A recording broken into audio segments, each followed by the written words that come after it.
You're watching Fox 35 News Plus, streaming on Fox Local.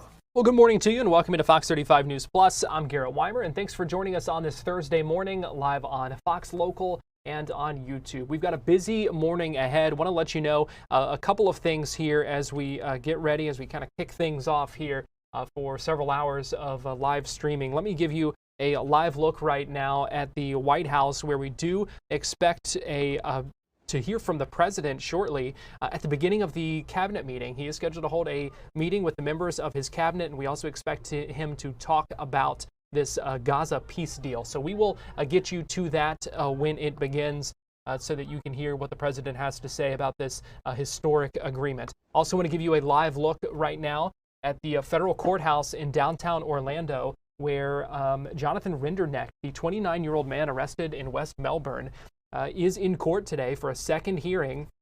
He is charged in connection with the deadly California Palisades wildfire that killed 12 people, that destroyed 6,000 buildings, burned 23,000 acres. He is in court at this hour, and we hope to hear more from Fox 35's Hannah McKenzie, who is inside that courtroom. We don't know how long that hearing's going to go. We know yesterday's hearing went about an hour or so and didn't really cover a whole lot of ground. Today there could be a lot of information coming out, so we will see. We will keep you updated here on Fox Local as we get more information and try to shed some light on what happened in court. But we are also learning more about this suspect and the investigation and how investigators were able to track him down. Some of that information in the criminal complaint, but we also have a lot of questions about how investigations like this work and how investigators may have been able to track down the suspect in this case. And so joining me live now via Zoom is Dale Risen, who is the operating manager of Rise and Fire Consultants, LLC, a group of fire investigators and causation experts based out of Southwest Florida. Dale, we really appreciate you joining us this morning here on Fox 35 News Plus. Thank you. So, Dale, my first question is, I know you have experience with these sorts of things and arson cases, and it seems like finding the source of a fire when it's all said and done, especially with a fire that was so large and caused as much devastation as that Palisades fire did, it seems like finding the source of that would be like finding a needle in a haystack. So what step in a case like this can lead investigators to a source or to a suspect? Well, every fire starts out small, and what investigators look for is any type of witness or video footage that will show a fire starting when it's in that small phase. At that point, they can zero in on the origin area to try and find any clues or evidence at that point. And that's what these investigators did in California, is they got a origin area, a 20-foot by 20-foot area, and that's very good size of an origin area for a wildland fire. So what are they looking for at that point? They're looking for any type of ignition source and any other evidence. So an ignition source could be anything that's going to produce heat that could start that fire, and then they're going to look at what was the available fuel in that area. And of course, the available fuel is going to be any type of dead brush or vegetation that could have caught on fire. What are some of the challenges that face investigators in an arson investigation like this, especially when you're talking about something to this scale? Yeah, and there's going to be things that the investigators are going to be looking for as far as evidence, but they have to protect that area of the origin site as soon as possible. They need to tape it off because you're going to have firefighters, you're going to have brush trucks, you're going to have dozers from forestry, and you don't want them to be in the area of the origin site to run over that stuff or to move evidence at all. So it's very important for investigators to get there early, look at the site, try and determine exactly where the origin site is, and then secure that site. The criminal complaint talks about the suspect in this case trying to call 911. It talks about the ChatGPT image that they ended up finding on his phone. And I'm just curious about when when you're looking at arson suspects, what are some of the things that that you see that maybe help make things either easier or harder on investigators trying to kind of make that connection and really find that link between this fire and whoever they believe caused it, started it? Right. So I teach a class to police and fire officials that want to be investigators. And one thing we teach them is there is something called the arson triangle. So if you think of the two sides of a triangle, those two sides are going to be the means and the opportunity. So the means of when this person did it, how they did it, and the opportunity is, can you put that suspect there at the time the fire started? The very bottom of the triangle is what we call the motive. And investigators don't have to come up with a motive, but it does help prosecutors. But if we don't come up with a motive, then the prosecutor will come up with a motive. And that's how we get to who we feel our suspects are. And from what ATF and the local investigators there in California did, they did a great job in coming up with a tremendous amount of evidence against this suspect. The complaint also says that Rendernecht, who we see there, also asked ChatGPT if he could get in trouble for a fire starting with a cigarette. And the complaint says that they essentially think he was screen recording all this, trying to create some false evidence that showed that he was not at fault for this. But the investigation also says they ruled out cigarettes as a potential cause. And so I'm curious, when you're talking about fires, how does a fire started from an open flame look different, or what kind of points them to being able to rule out a fire starting from a cigarette compared to a lighter or other open flame? Well, every ignition source that we look at produces a certain amount of heat, and that heat is going to destroy available combustibles or fuel in the area, and it's going to leave patterns we call fire behavior patterns. How the investigators in California were able to rule out the cigarette is, you got to remember that cigarette filters don't totally burn away. People think that when you light something on fire, you add gasoline to it, everything's going to burn completely away. And it actually doesn't. It actually creates its own evidence. So if a fire is started through a cigarette, most of the time, the cigarette filter can be found in the area of the origin by the investigators, as long as the fire suppression firefighters did not step on it, move it away with their fire hoses. So that's why they were able to rule out this fire being caused by a cigarette. Investigators describe the Palisades fire as I believe the term is a holdover fire that kind of reignited on January 7th from the fire that they say Rendernecht started back on January 1st. They said it smoldered underground for a while and then kind of reignited. Is that something that's going to be tricky to prove in court to connect those two fires? Not really. When a fire starts in the wildland area, if you've got trees and vegetation that are rotten, that are dead, and the fire is able to get underground to the root section to those areas, the fire can stay hidden to firefighters, because firefighters are putting fire out, above the ground level area. So a fire can smolder underground for several days, and that's what happened here. So if the investigators have got a old tree or vegetation area that rotted out but held the fire underground, and then they can prove that it came through a stump of an old tree or something and started the secondary fire, I'm sure that that's the evidence that they have, and they have photographs of that to be able to prove that in court. We don't know this suspect motive yet. The criminal complaint does talk about some of the things that they found, including this AI-generated image and some references to dollar signs and money, and separating the masses and burning the dystopian scenes, with the fire there. But I'm curious about, in your experience, what are some reasons that someone would intentionally start a fire like this? And that's a really good question to ask. I looked over the evidence that you sent me, and along with the affidavit of the arrest and everything. And what I was able to come up with is, I feel that this suspect is basically it's an arson of excitement and vanity, because everything he did kind of goes back to the excitement of a serial arsonist. And what that means is that the excitement, basically, he enjoys setting the fire. He gets some type of gratification out of that. He then also will call 911, or he'll stay in the area. And that's what this suspect did. He'll also want to be the hero in notifying firefighters of where the fire is at, and then even maybe assisting them or asking if he could help extinguish the fire. That's part of the excitement for the arsonist. And that's exactly what he did. He asked firefighters if he could assist putting the fire out and showed them exactly where it was, and then followed them there.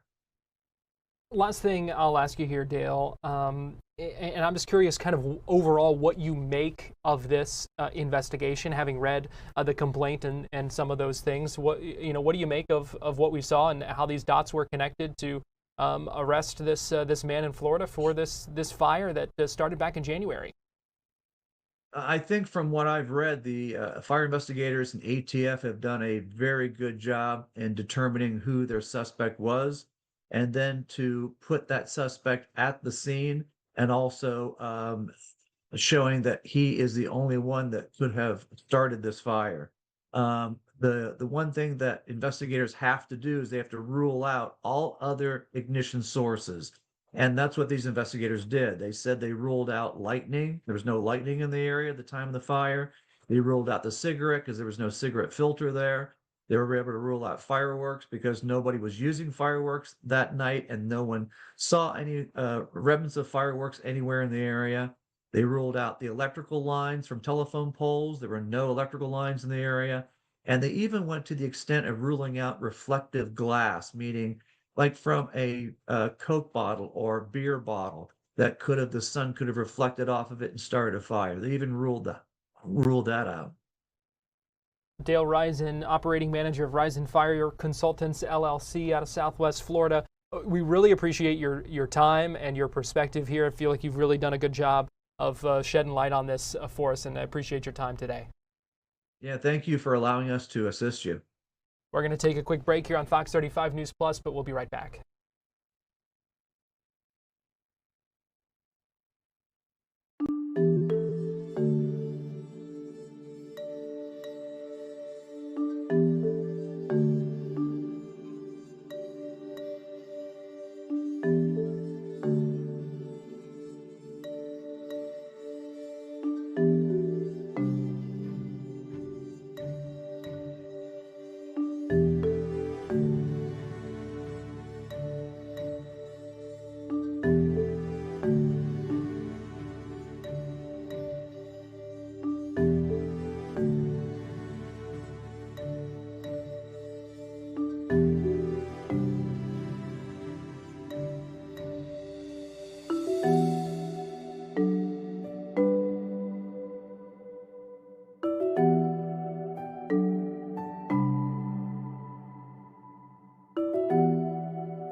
You're watching Fox 35 News Plus, streaming on Fox Local.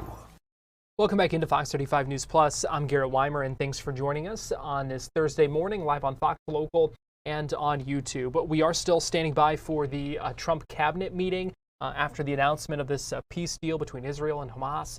We expect to hear the president talk about that at the beginning of that meeting, so we will take you there live as soon as it begins. A couple of other things we are monitoring at this hour. This is the beginning of the House Speaker nomination and designation ceremony, where they are going to nominate Republicans will nominate the state representative to serve as Speaker of the Florida House for the 2026-2028 legislative term. So this ceremony going on live right now on the House chamber, or inside the House chamber, and we will check in there in just a little bit. We are also monitoring federal court in downtown Orlando, where a 29-year-old Jonathan Rinderknecht is in court right now for a hearing. And we have Fox 35's Hannah McKenzie inside that courtroom right now, and we'll bring you updates as we get them. But we are learning more about this suspect who was arrested in Florida, now facing charges in connection with one of the most damaging and deadly wildfires in California history. Fox 35's Amanda McKenzie has more. Good morning. Well, the suspect was in court yesterday and appeared calm before the judge, saying that he understood the charges against him and what his punishment could be if convicted. Now, investigators say in the months before, 29-year-old Jonathan Rinderknecht allegedly started what would become the deadly Palisades fire. He asked ChatGPT to create this picture. And shortly after allegedly starting the brush fire, investigators say he asked ChatGPT, "Are you at fault if a fire is lit because of your cigarette?" Investigators say a barbecue lighter may have been used and don't believe it was an accident. Investigators added that the lighter allegedly used to start the fire was found in his car. He fled the scene in his car, but turned around after passing fire engines driving in the opposite direction to fight the fire. While the Lockman fire burned, and he turned around and went back up there, and he took some video and watched them fight the fire. Rinderknecht, who now lives in Florida, was arrested Tuesday in West Melbourne. Investigators believe he first started the Lockman fire in California on January 1st after dropping off Uber passengers nearby on New Year's Eve. This is a picture of the damage in the complaint. Investigators say firefighters put out the flames, but it continued to burn underground vegetation. They say on January 7th, strong winds in the area caused that fire to grow and spread, turning into the deadly Palisades fire. Investigators say they obtained cell phone data from the Lockman fire to figure out who was there when it was set. They say Rinderknecht was the only one pinged in that area. In the complaint, investigators also say he lied about how close he was to the area of the fire and say his geolocation on his phone showed he was only about 30 to 40 feet from where the fire started. They say his own cell phone showed several calls to 911 from the ignition point. Rinderknecht is charged with destruction of property by means of fire. It is a felony and has a minimum 5-year prison sentence and a maximum of 20 years in federal prison. Again, that hearing started at 9:45. We do have a reporter inside the courtroom, and we'll bring you updates. But we know this arrest was made in Brevard County, where this man is believed to have been living at the time of his arrest. Fox 35 also spoke with one woman who grew up in Central Florida and ended up witnessing the Palisades fire for herself firsthand after she moved to California. After we spoke with her, she couldn't believe that the suspect ended up being arrested in the county where she's from. Fox 35's Amanda Ruiz has more on the Florida and California ties between this suspect and this fire. To say neighbors were shocked that this man was living inside their community this entire time would be the understatement of the century. Right now, it's unclear when 29-year-old Jonathan Rinderknecht made the more than 2,500-mile trek across the country to this West Melbourne neighborhood. But police say he has family in the area and has been couch surfing from home to home, most recently staying at the home where he was arrested in. People living just houses away are still trying to wrap their minds around Rinderknecht being arrested, accused of starting the deadliest fires in California history. One neighbor told us he saw a large police presence at the front of the neighborhood at the time of Rinderknecht's arrest. He says this doesn't happen here. They seem to have West Melbourne Police and ATF, and I think possibly the FBI were out, and very, very heavy police presence, and they had armored personnel, like to me it looked like they were expecting a shootout. We also spoke to one woman who is originally from the Cocoa Beach area. She moved to LA for her career after graduating from UF. She saw the damage from the fire firsthand. Things are just completely gone, and there's no remnants of what was your community. I spend a lot of time like hiking in the Palisades and just spending time outdoors. And even for the weeks after the fires happened, like you couldn't really go there. She says LA is still recovering from those fires months later. She says she cannot believe that the person accused of starting those fires is from her hometown. Reporting in West Melbourne, Amanda Ruiz, Fox 35 News. Fox 35 Storm Team meteorologist Brooks Garner joins me now. And Brooks, a lot to talk about with the weather today. Absolutely. We've got a developing coastal storm. It's in our front yard, and it's going to cause all kinds of problems up and down the East Coast all weekend long. So let's get right to it right now. A live view from the beach. This is Daytona Beach, and it is high tide. We are looking at, well, it was high tide officially at 10:13. It's no longer high tide. Tide's going out, but this high tide, these conditions continuing for the next several hours. Imagine going to Daytona Beach and there is no beach. That's exactly what we're experiencing right now across lots of our coastline. And because of that, the National Weather Service has issued a coastal flood advisory during times of high tide from today through the day tomorrow, because compounding the fact that we've got these king tides from the astronomically high tide, our ocean sea levels have been documented. This isn't speculation or theory. It's been measured. They're 8 inches higher now than they were in 1950. So 75 years ago, and it's gone up the better part of a foot. And as you can imagine, if you have infrastructure that was built 100 years ago here in Florida, it is being tested, especially if it was built a little bit lower. And we're talking about some of the old coastal roads along the Halifax River that are experiencing inundation. And then we also have an onshore flow of 20 to 30 miles per hour. So there's a lot of water being pushed ashore, and that effect is only going to be amplified through the day tomorrow as this coastal storm further develops. Now, at times of high tide, and because the coast is already saturated from previous heavy rains, the rain falling tomorrow won't really have anywhere to go, so I'm expecting freshwater flooding within the vicinity of our coastal counties as well. Winds right now about 20 to 30 miles per hour. Fox 35 Storm Track Radar has been pretty busy. You'll want to check your free app as you go about your day with areas of rain that could be heavy at times. Now, this computer model is painting the picture of a pretty rainy setup for us as we get into the day Friday with a couple of pockets of banding rain. And that could lead to some areas picking up over 6 inches in spots. In fact, the official rainfall forecast calls for a widespread 1 to 3 inches at the coastline, but there could be a few isolated spots between 4 and 6 inches. And so as you go farther inland, much less rain. Orlando maybe 1/4 of an inch between now and when this event ends on Saturday evening. And as you get out toward Tampa, less than 1/10 of an inch. So this is really isolated to the Atlantic coast, but it goes all the way down through Miami and all the way up through coastal Georgia. So this is all thanks to a developing non-tropical system. We've got a trough across the Straits of Florida and an approaching cold front. The energy from the cold front and that trough combine to make low pressure. It'll then work northward into the Outer Banks, producing a big windstorm from Saturday through Wednesday. It may even tap some of the moisture from Jerry, then a hurricane to the east of Bermuda. It all means that the Carolinas will experience some serious erosion impacts, and in places like Buxton, North Carolina, it's become infamous because of all the homes in the last week, those images of the homes falling into the ocean, with 9 of them succumbing to the sea after staying for more than 50 years, but with relentless beach erosion and rising sea levels, they've now fallen into the water. We could have, unfortunately, more homes do the same there in that area. In fact, the website for their town says there's like 40 homes right now that are in peril or at risk, so it's a big deal. Anyway, dry air will be pushing in on the backside of the system as it moves into our area, and this will represent the driest air and the coolest air that we've seen here in Central Florida in about 4 months. And so it's going to come at a great relief to a lot of us to have cool mornings in the 60s. So I'm calling it an autumn with mid-60s. And that'll be the first time it's happened since mid-May. You got to go back 147 days to find temperatures below 70 degrees at the Orlando International Airport official recording site. Well, today we're going to warm up to 86. That cooler weather holds off until Sunday morning. Here it is in the 7-day forecast. You can see Sunday through the middle of next week looks to be very pleasant. And even though temperatures will recover into the mid-80s, which on the face of things looks very warm, with low humidity, it's going to feel really, really nice. We just have to get through the next 48 hours of rain, unsettled weather, and beach erosion. Yeah, a lot going on. Yeah, it's amazing really to see the differences in the coast and what's happened over the last century as far as sea level rise. Because, there's a lot of speculation about climate change and global warming and causes and intensity and all that stuff. Is it natural? Is it human, manifest? Like all of it, it's still being discussed. About 98% of scientists say, yeah, global warming's a real thing. There's 2% that say it's not.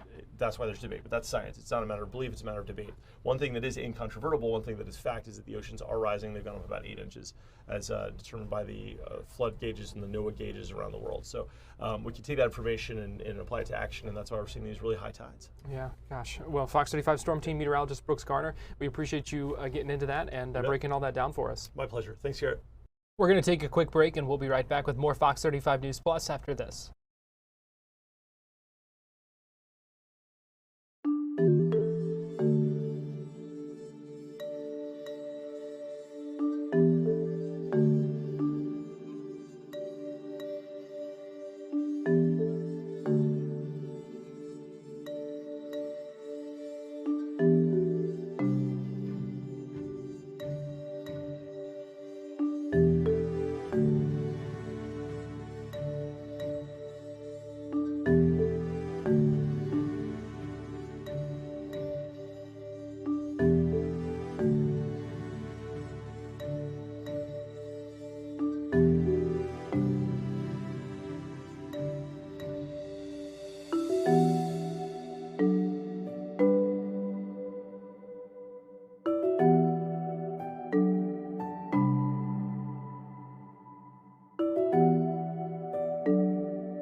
You're watching Fox 35 News Plus, streaming on Fox Local.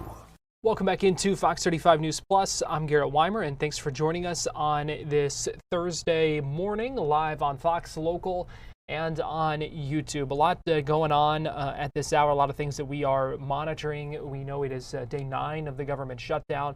The Senate is in session right now. We did hear a little bit ago from the House Republican leadership, Speaker Mike Johnson, holding a news conference a little bit ago, talking about where things stand today as we near about a week and a half into this thing, and continuing to track some of the impacts and the fallout as it drags on. Let me give you a live look at the federal courthouse in downtown Orlando, where 29-year-old Jonathan Rinderknecht is in court right now for a hearing. The second straight day he has been in court after his arrest in Brevard County. Investigators in California yesterday gave an update talking about his arrest, and we expect hope to have some new details from court soon about whatever's gone on in there today. Potentially a preliminary hearing where some new information might be coming out. It appears things may be wrapping up here shortly, so we're going to keep a close eye on this feed. We may also be able to hear from attorneys for the first time. So it looks like some reporters are coming out of the courtroom at this time, so we are going to keep an eye on this feed and see if we are able to get some new information. We're also going to be in contact with Fox 35's Hannah McKenzie, who was live inside that courtroom as well. So we're going to keep a close eye on this, and we will get you right back here in just a minute if we need to. Let me give you a live look at the White House right now. We do expect to hear from President Donald Trump shortly as well. This is after the announcement of a peace deal in Gaza between Israel and Hamas. The president's scheduled to hold a cabinet meeting at 11 o'clock It is now just about 11:30, as these things often do run behind, but we do expect that in the next little bit, and hope to hear from him shortly. Expected to speak and make some remarks at the beginning of that meeting, and talk about that peace deal. So we will be monitoring that, and we will bring that to you live when it does begin. I can also give you a live look right now in Tallahassee, where lawmakers are holding a ceremony to designate the next House Speaker. They are going to nominate Sam Garrison, a Republican from Fleming Island, to serve as Speaker of the Florida House for the 2026-2028 legislative term. So this ceremony going on live right now on the floor of the House chamber. And let's actually go ahead and listen in here. They've been making a lot of introductions, but it seems like things are starting to get underway here. So let's go ahead and listen in. Also, I would like to recognize a couple of my favorite nieces, his two wonderful daughters, not daughters, wonderful daughters, Mary Beth, who went to UF, following in her father's footsteps to become a lawyer at University of South Carolina, and also Jane, who is going to FSU. So welcome to the Florida House.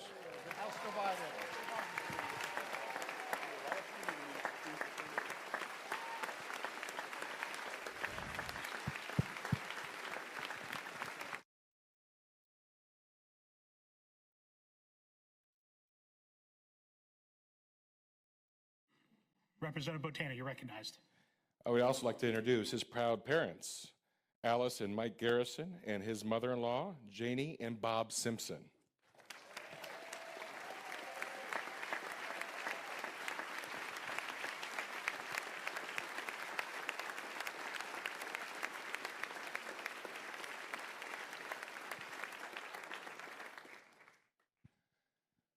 I have brothers also, sir. So we'd also like to introduce his brother Matt, his wife Stephanie, and their children Graham, Reese, and Serena. His brother Steve, his wife Erica, and their children Colby, Eve, Iris, Grady, and Reed.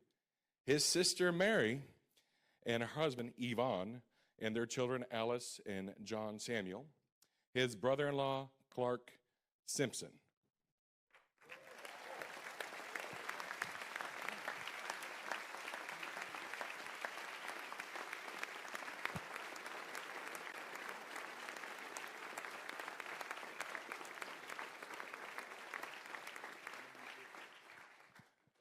With that, please join me in giving a warm welcome to the Garrison and Simpson families. Welcome to the Florida House.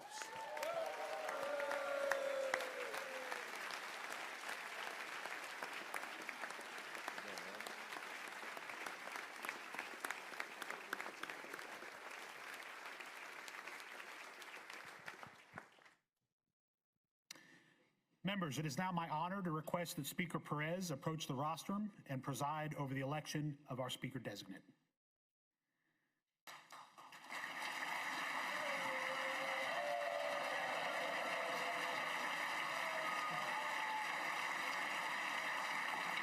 Tyler.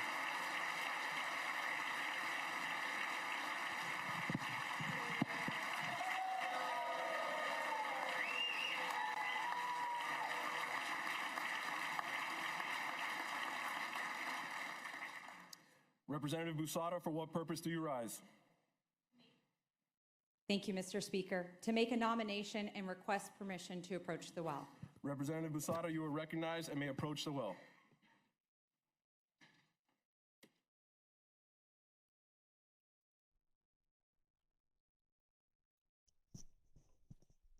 Members, honored guests, friends, and family.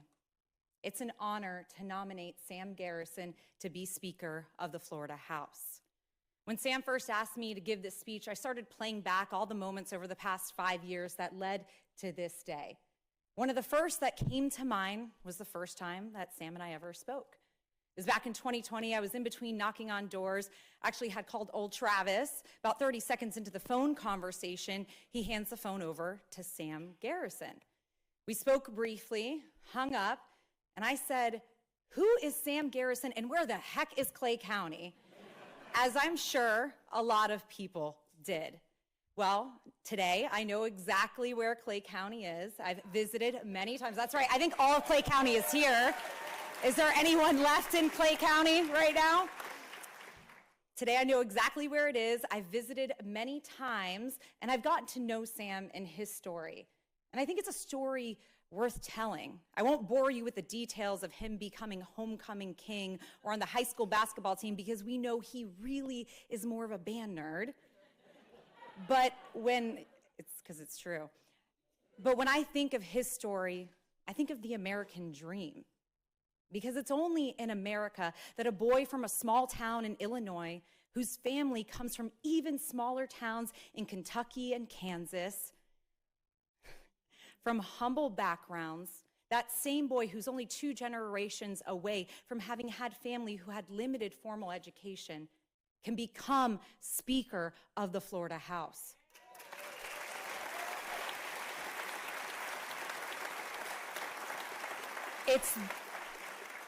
It's those roots, though, that have shaped the leader that Sam is today.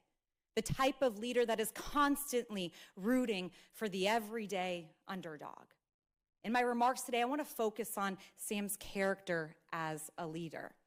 I've been asked many times over the past 4 or 5 years, why did I choose to support Sam to lead this chamber? I can assure you it was not because of his golf game, although it's gotten a little better.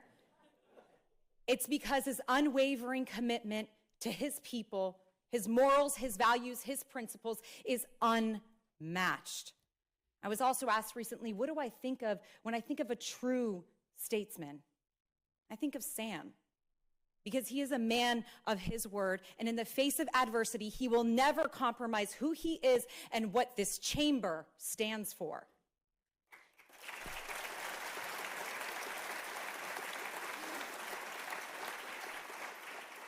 Because at the end of the day, Sam knows that this is not about him. It's not about keeping score or giving to special interests, that it's bigger than just one person, that it's about protecting the institution, our communities, and our state for the future.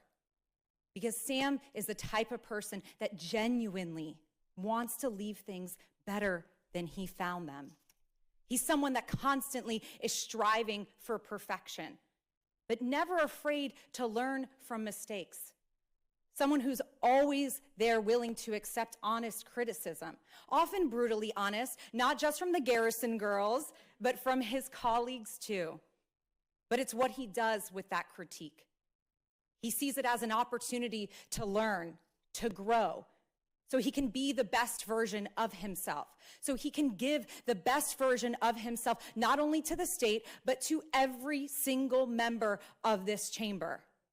He's someone who's always willing to listen, to learn from every opportunity and every member, no matter what side of the aisle they're on. He's someone that will remain committed to prioritizing the long-term good of this state over short-term political gains or personal interests, and that is a true statesman.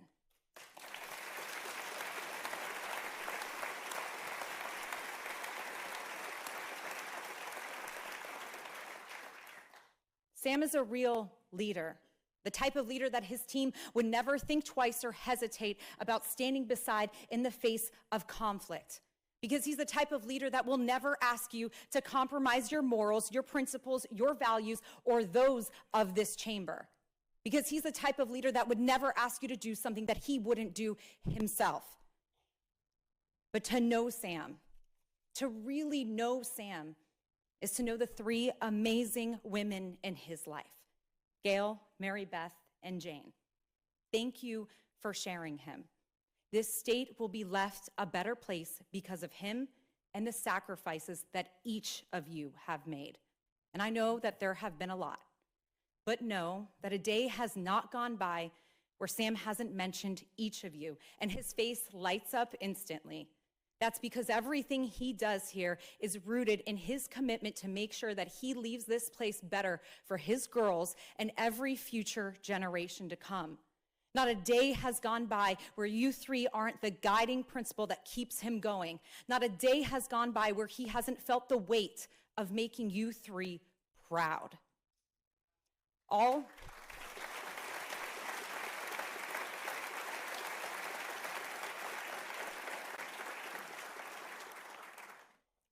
of Sam's sacrifice, hard work, and preparation are rooted in his sense of duty to his community, our great state, country.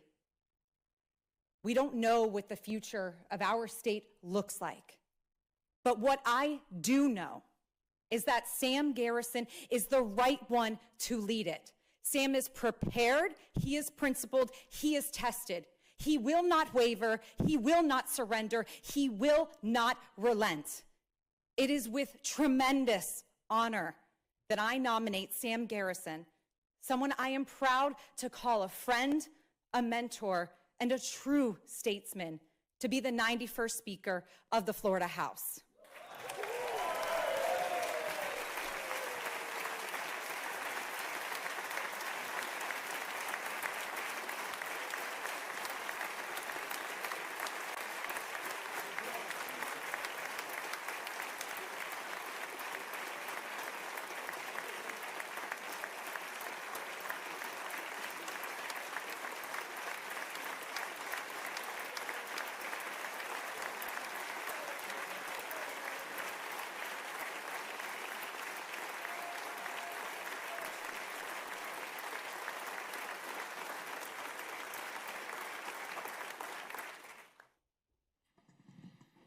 Representative Snyder, for what purpose do you rise? Mr. Speaker, to second the nomination of Representative Sam Garrison and request permission to approach the well. Representative Snyder, you are recognized. Nomination speeches continuing on the floor of the State House. You see Governor DeSantis, Lieutenant Governor Collins, Attorney General Uthmeyer, CFO Blaise Ngolia. You also see the Ag Commissioner Wilton Simpson and other state leaders sitting there inside the House chamber as the nominations continue for the next State House Speaker, going to be State Representative Sam Garrison, a Republican from Fleming Island. He was first elected back in 2020. Before that, he also has experience as an assistant state attorney. So he will serve as a Speaker for the 2026-2028 legislative term. This ceremony going on live right now in Tallahassee. We are also waiting to see if we can hear anyone speak outside of the federal courthouse in downtown Orlando following the hearing of the California wildfire suspect. And we are still standing by for that Trump cabinet meeting and remark from President Trump in regards to the Israel-Hamas peace deal. So busy morning here on Fox 35 News Plus. We're going to take a break, but we'll be right back after this.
You're watching Fox 35 News Plus, streaming on Fox Local. Welcome back into Fox 35 News Plus. I'm Garrett Weimer, and thanks for joining us on this Thursday morning, live on Fox Local and on YouTube. As we are still standing by for a lot of things, monitoring what's happening outside the federal courthouse in downtown Orlando, and still standing by for remarks from the president ahead of the cabinet meeting. Let's go ahead and get you back to Tallahassee, where nominating speech is continuing for the next Speaker of the State House. Let's listen in live from Tallahassee. We even have a member of the Florida Veterans of Hall of Fame, the General and the Judge. So,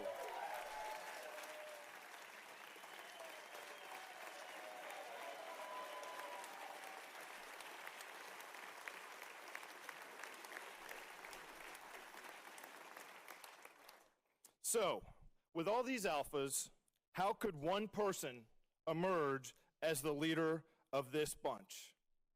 It wasn't a question for long, and the answer is clear today as it was then. While I am humbled to be standing here right now, I am not here merely as an individual. I'm here to represent those 23 members of our great freshman class who together and unanimously signed our names in a pledge of support to trust and heed the leadership of our friend Sam Garrison. To my Republican colleagues who might not know our friend like we do, let me tell you why Sam was the right choice and still is. As a Marine, I know what it's like to follow a commanding officer through Afghanistan, so I don't say this lightly.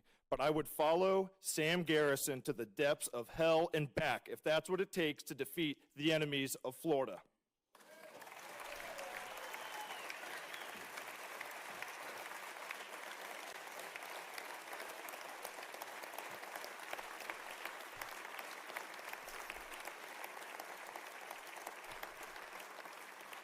Because when the cause is just, this man from the land of Lincoln has unwavering determination and courage that is contagious. As a former prosecutor, he knows what it means to stare evil straight in the face and not blink. But he also knows when and where to extend grace and mercy. As a believer, Sam is a man of integrity that is guided by faith. It's been said, but it is true. He believes in something bigger than him, and that is how he carries himself every single day. Whether you've worked with Sam, lived with him, worked or served, golfed, or tried to defend his jump shot, you know this: the greater the pressure, the calmer his nerves get. Simply put, the guy just knows how to deliver. But most importantly, members, he leads from the front. He will never ask you to do something he isn't willing to do himself. He's the ultimate team captain and a true leader of people. Gail, we've always known you are the real secret weapon. Thank you for being the much better half that Sam has needed, and you've been there every step of the way, and we'll always have your back. We love you, Gail.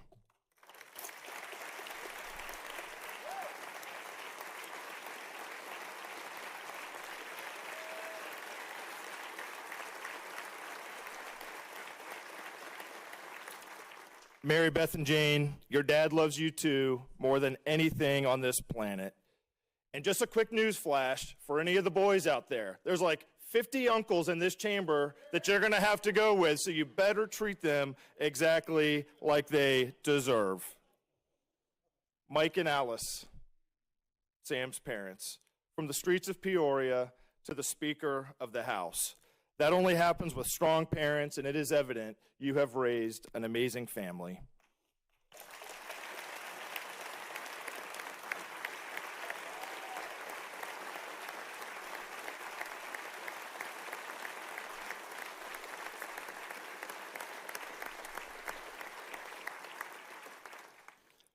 Proverbs 22:1 says that a good name is worth more than any amount of silver or gold. I believe that is true. And I can tell you this, that the Garrison name is in the highest standing, and there are 23.5 million people who are counting on your son, and we all know he's going to knock it out of the park. Now, to my friend Sam, you've waited patiently for 4 years for this tea time. You've put in blood, work, sweat, and even some tears that no one else will ever know besides you. When the gavel is yours and it is go time, you will find your members locked in and standing at the ready. From the bottom of my heart, thank you, bro. I love you. And so with that, members, I proudly second the nomination of Sam Garrison to be our 91st Speaker of the Florida House of Representatives. Sammy, the box is yours.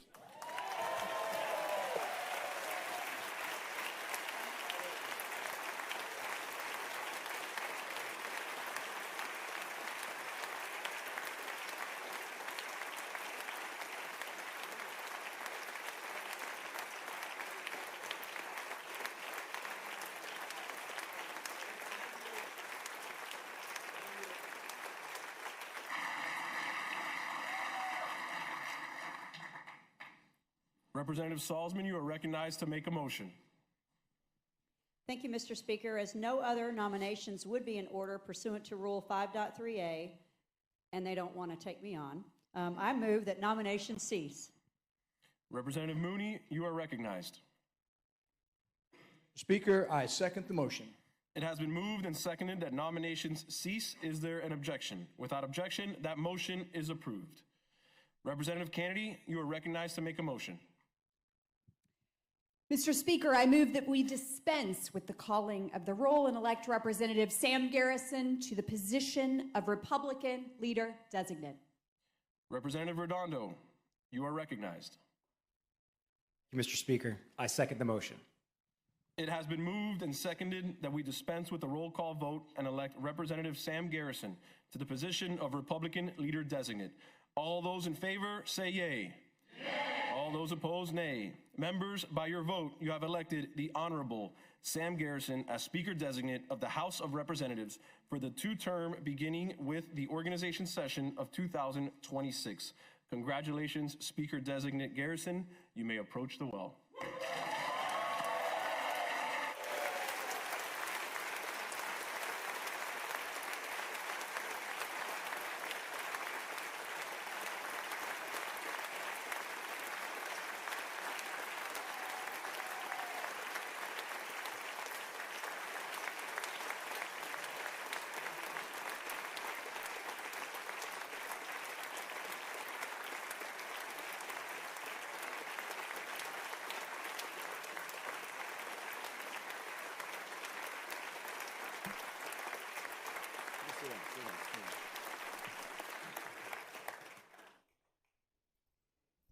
Thank you. Thank you, Mr. Speaker. Thank you, Representative Busada. Thank you, Representative Snyder. Governor Sanders, thank you for being here. And thanks to each and every one of you, the members. It's about you. This is a special day for me. It's a special day for Gail. It's a special day for Mary Beth and Jane. For my brothers, Matt, happy birthday, buddy. Steve, my sister Mary, everybody from Clay County. Everybody from Clay County. When Clay County comes to town, you know it. That's right. Thank you for that for Clay County. Thanks for from Jacksonville, who made the trip over. Thank you to my Tallahassee partner and my dear friend, Senator Jennifer Bradley. And and for all of my 2020 classmates who trusted me and whom I love. I love you like family. But if you will indulge me for just a moment, there are a few people who I want to specifically thank, and these are people who shaped my life and made me who I am today. The first two are my mom and dad, Mike and Alice Garrison. I get my tear ducts from my dad. America needs more people like my mom and dad. From them, that's true. They're happy to be here. I think they're happier to meet the governor later. So I mean, it's a big day for them. I'll tell you, but for my mom and dad, I learned values. I learned about love. I learned about serving. I learned about Jesus, and I learned you take care of each other. And hard work and sacrifice, that's Mike and Alice Garrison. And everybody who knows it knows it. Now, they're your constituents, Representative Grow, so don't screw this up. I moved down to Citrus County a few years ago, and I promised them they'll be well taken care of. So if they call the office and don't get a call back in at least 24 hours, there's going to be problems. The second two people I want to thank specifically are my in-laws, Bob and Janie Simpson. You know, it's not, yeah, give them a hand. There are a lot of people in this world, a lot of young kids, a lot of people in this room, grown adults, who don't have two great parents, and I have four. Captain Bob is a Navy captain, ran the airport authority in Jacksonville, and is just the most humble guy you'll ever meet in your life. Whatever qualities that John and Demi put out there that are true, and most of them are true, I think, but not all. Whatever good qualities I've got about leadership, I learned from Bob Simpson. And I can sum it up in this: take the job seriously, but not yourself. Take the job seriously, but not yourself. Bob, thank you for your service to our nation and to our family. I love you.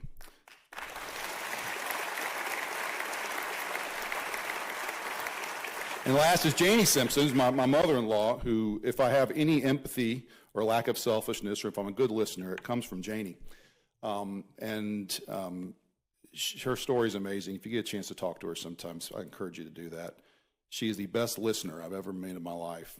And when stuff gets real, when the bullets start flying, you want Janie on your side.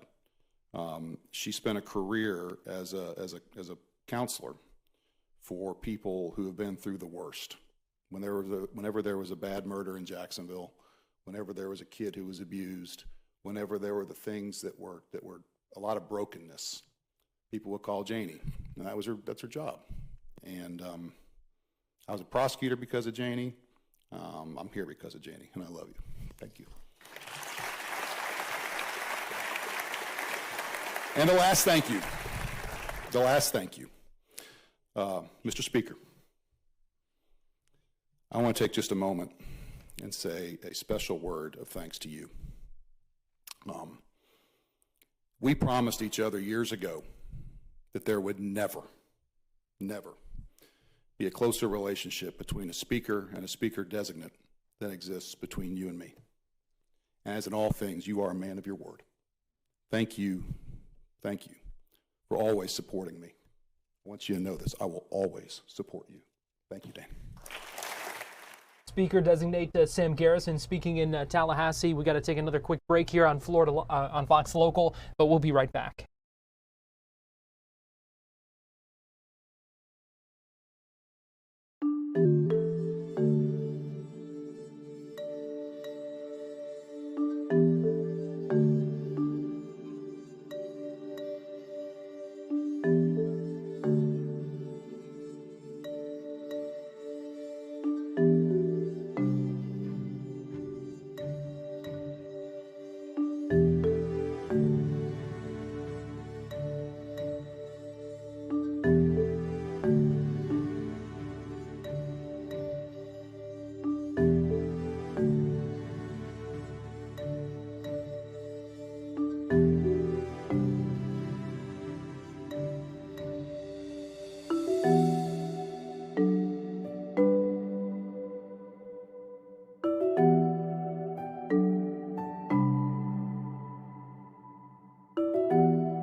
watching Fox 35 News Plus, streaming on Fox Local. Welcome back into Fox 35 News Plus. I want to give you a live look right now at three things that we are monitoring. The first you see on the bottom right there, and that is a shot outside the federal courthouse in downtown Orlando, where the wildfire suspect arrested in Central Florida was in court this morning, working to get some new details about what happened inside that federal courthouse. We're also standing by for President Donald Trump's cabinet meeting. This would be the first meeting after that peace deal announced between Israel and Hamas in Gaza. We expect the president to speak about that at that meeting whenever it does begin. It was scheduled for about an hour ago, so no other guidance on when it might begin, but we do expect that any minute now. We can also give you this live look inside the Florida State Capitol in Tallahassee, where Florida lawmakers have nominated the next state House Speaker. This is Representative Sam Garrison, a Republican from Fleming Island, first elected to the House in 2020, and he will now serve as House Speaker for the sessions in 2026 through 2028. We heard a couple of nominating speeches. He is speaking now on the floor of the State House, and let's go ahead and listen in.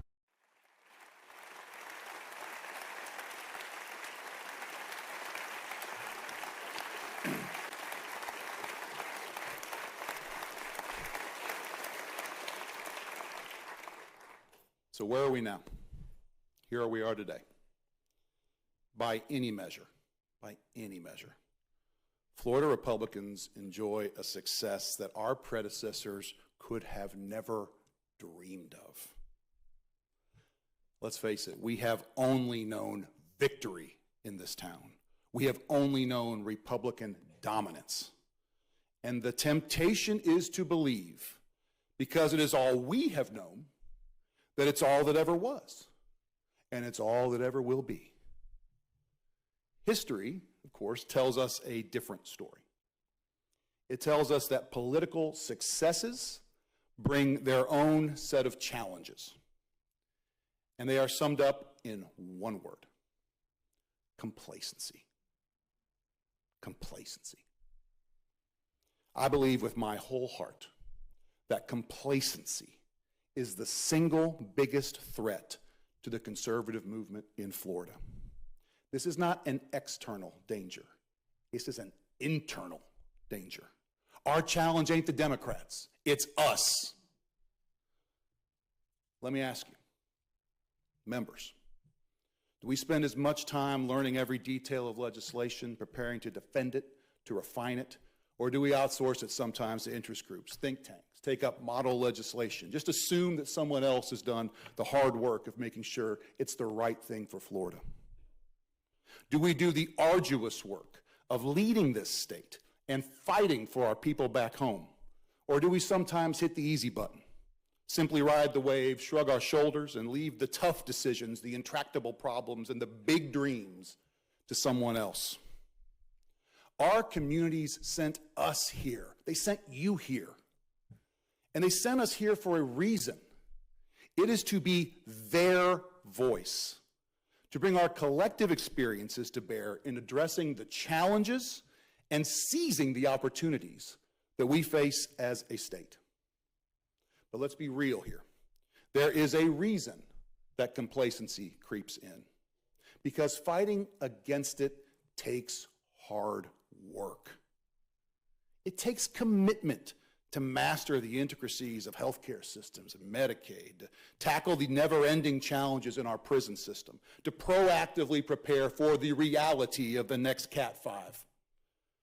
Florida is the envy of the nation, in great part to the men and women in this room. There is no state in the union, not a single one, that would not trade places with it. Trust me, I grew up in Illinois. I know about this, okay? But first world problems are still problems. And our unrelenting population growth, our unique geography, mean there are big, tough challenges out there for us to solve. Now, none of you got here by accident.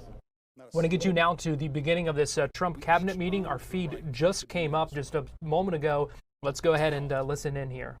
As a devout Christian and really just a fascinating individual in the history of our continent. Sweden and various other countries. We have a lot of people from Sweden.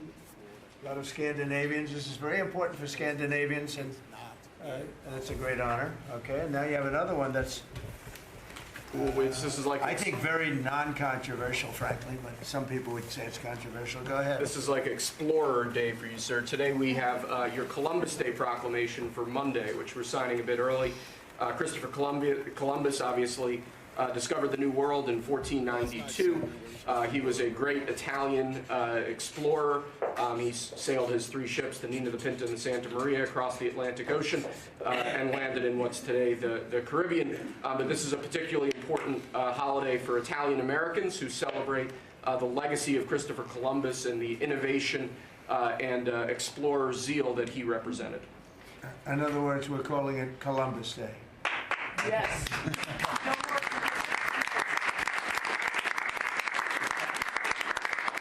That was the press that broke out in applause. Can you believe that? I've never seen that happen before. The press actually broke out in applause. Good. Columbus Day. We're back. Columbus Day, we're back, Italians.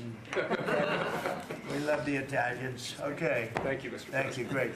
Thank you very much. Have a good one, sir. So we covered Scandinavia and Italy. Not bad. Now for the rest of the world. So I want to thank everybody for being here. As you know, last night we reached a momentous breakthrough in the Middle East, something that people said was never going to be done. We ended the war in Gaza and really, on a much bigger basis, created peace. And I think it's going to be a lasting peace, hopefully an everlasting peace. Peace in the Middle East.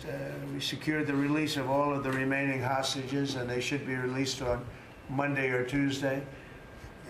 Getting them is a complicated process. I'd rather not tell you what they have to do to get them.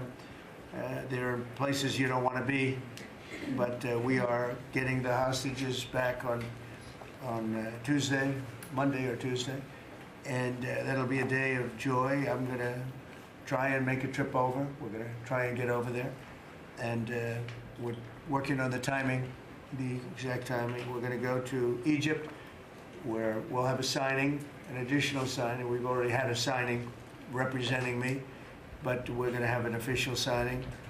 And the amazing thing is all of the countries over there, from Qatar to Saudi Arabia to UAE to all of them, I mean, the rich ones, the less than rich ones, they've all come together, something which is amazing, actually. They've all come together for this, and they're really probably the best relationships they've ever had. So it's been really something incredible that nobody thought it was possible to get it done. And very importantly, the hostages are coming back. As you know, they consider them hostages. They talk about them as hostages, but there are approximately 28 dead people, mostly young, mostly men, but and boys. I mean, boys. The one woman talked about her baby. Her baby's 25 years old, but you know, to her it's her baby, and we're bringing them home. We're getting everything, and to those parents, the dead young man is just as important, as though this person were alive. It's amazing. I've never seen anything quite like it. I've been very much involved. I've never seen anything quite like it.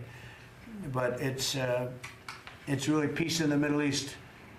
And you remember October 7th was terrible, but also from the Hamas standpoint, they probably lost 70,000 people. That's big retribution. That's big retribution.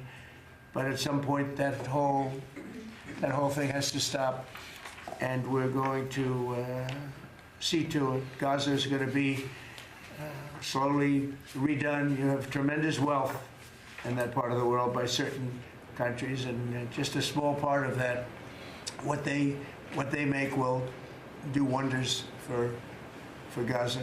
And I think you're going to see some tremendous countries stepping up and putting up a lot of money and taking care of things. But there's tremendous spirit like I haven't seen. And even the news, I won't call it fake news for this purpose, because they really were very fair today, I must tell you, in all cases. But they covered it very well. They covered it very fairly. Everybody loves it. Everybody. People that were never giving us a fair shake, frankly, they can't even believe it. they're amazed by it. A lot of people are. But it was just everything came together. I think the attack was very important on Iran because let's say that didn't happen, they'd probably by now have a nuclear weapon, numerous nuclear weapons. And therefore, even if we signed a deal, there'd be a big dark cloud over it, and it wouldn't be the same thing. So Iran's different, but Iran wants to work on peace now. They've informed us, and they've acknowledged that they're totally in favor of this deal. They think it's a great thing. So we appreciate that, and we'll work with Iran. As you know, we have major sanctions on Iran and lots of other things. We would like to see them be able to rebuild their country too, but they can't have a nuclear weapon. So I want to express my tremendous gratitude to the leaders of Qatar, Egypt, and Turkey for helping us reach this incredible day and for being there. They were there with us all the way. And of course, as you know, Saudi Arabia and Jordan and so many. I will tell you, President Erdogan was personally involved in dealing with Hamas and some of the others. He's been great. They've all been really amazing. Indonesia's been amazing. Indonesia's been fantastic. The whole world has come together for this. People that didn't get along, people that didn't like each other, neighboring countries that frankly didn't like each other, but now it's just this moment in time. So we look forward to welcoming the hostages, like you can't believe, home to their families, and that'll take place early next week. We hope Monday or Tuesday. And all Americans should be proud of the role that our country has played in bringing this terrible conflict to an end. And I want to thank, some of the people, JD, you were fantastic, and Pete, you were great. Marco was fantastic. Some of you were very much involved. I'm looking around. So indirectly, I think almost everybody in this room was involved. Susie, I want to thank you very much. You were incredible. You've done an incredible job. So, and yes, John, what you've done was invaluable. CIA, John Ratcliffe, and he's done an incredible job. So I want to thank you all, and if I'm missing anybody, I apologize, but you've been amazing. And then you have Steve Witkoff, who worked so hard. And you remember we settled 7, this is number 8, we settled 7 wars or major conflicts, but wars. And this is number 8. And the one that I thought would be maybe the quickest of all would be Russia-Ukraine, and I think that's going to happen too. But in the meantime, they're losing about 7,000 people a week, and that seems pretty bad. They're losing mostly soldiers, young soldiers. They go out to war, and they're getting killed. And while it doesn't affect us in a lot of ways, we've got a big ocean in between, you don't want to see that happen. It was a big mistake. That war should have never happened. It would have never happened if I were president. So we're here this morning for a cabinet meeting as my administration continues to deliver for the American people, despite the radical left lunatics that shut down our government. You have Democrats that they've lost their way. They have no leadership. We don't even know who to deal with over there. At least they know who to deal with. We have no idea who we're dealing with over there. It's like they have no idea what they're doing. Republicans have voted repeatedly to pass a clean, nonpartisan bill to reopen government at the same funding levels. We're not going to do anything only good for health care. We're really, I think, become the party of good health care. And they keep using health care as a cudgel. They want to try and get everyone thinking about health care. We're the ones that are saving health care. In fact, one of the things we're doing is we're going to be reducing the cost of medicines by 100%, 200, 300, 500%, and even more than that, because as you know, we're in the process of favored nations right now. We've exercised a clause because we were subsidizing the entire world. The entire world pays a fraction of what the United States has been paying. And we've already, numerous Pfizer and other companies have already signed, and other countries are a bigger problem because they've been getting a subsidized rate. We've been paying for years. This has gone on for 30 years. We've been reducing the rate of drugs for other countries because we've been paying much more than we're supposed to. And they used all sorts of ideas like research and development. I said, what about Germany? What about these other countries? Aren't they paying? No, we have to pay research and development. It was all nonsense, and I couldn't listen to it anymore. So it's a very radical, big, tough shift. Very tough. We got a lot of things going up there. But, you know, and you probably heard me say this in my first term, I think it was my third year, we reduced drugs from the beginning of the year to the end of the year. And I was so proud of it. I actually had a news conference to announce it, and it was 1/8 of 1%. Think of that, which is barely a reduction. But it's the first time in 28 years that there was a reduction in drug prices for the year. So from the beginning to the end, it was 1/8 of 1%. And I was so proud of myself. I did something that nobody else could do. But when I started to think about it, I said, doesn't make sense. And then I'm starting to look at numbers where a pill or a treatment or some pharmaceutical product is selling in Europe for 10% of what we pay for in New York City or in any one of our places, and cities, states. And then I see people leaving for other countries to go buy their pharmaceuticals, where they make journeys to various other countries, including Europe, where they got the best bargains of all. And I put an end to it. It's over. And now we're, you know, in major, I guess, disputes, but we're winning the disputes by a lot. With the countries, a couple of countries said, we won't do this. I said, well, it's unfair that we're paying 10%, and, you know, you're paying just a fraction of what we're paying for the same product made in the same plant. And they said, well, we're not going to do it. I said, that's okay. You don't have to do it. But I'm going to put a tariff of 9% or 7% or whatever the amount of money is. And I'm going to put a tariff on your country for the amount of money that you're taking advantage of us for. No, you guys. I said, yeah, I can do that. I'm going to do that. And they would immediately agree. And it'd make the tariff substantially more than the number we're talking about. And they would immediately agree. So we have the consent, I think, Bobby, of every country, essentially.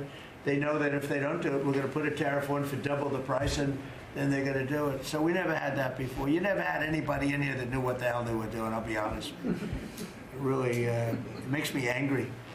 Because for years and years, and this started many years ago, and basically we subsidize the world. So this is going to have a huge positive impact on Medicare, Medicaid, even Social Security. But anything where there's pharmaceuticals, drugs involved, it's going to have a tremendous impact.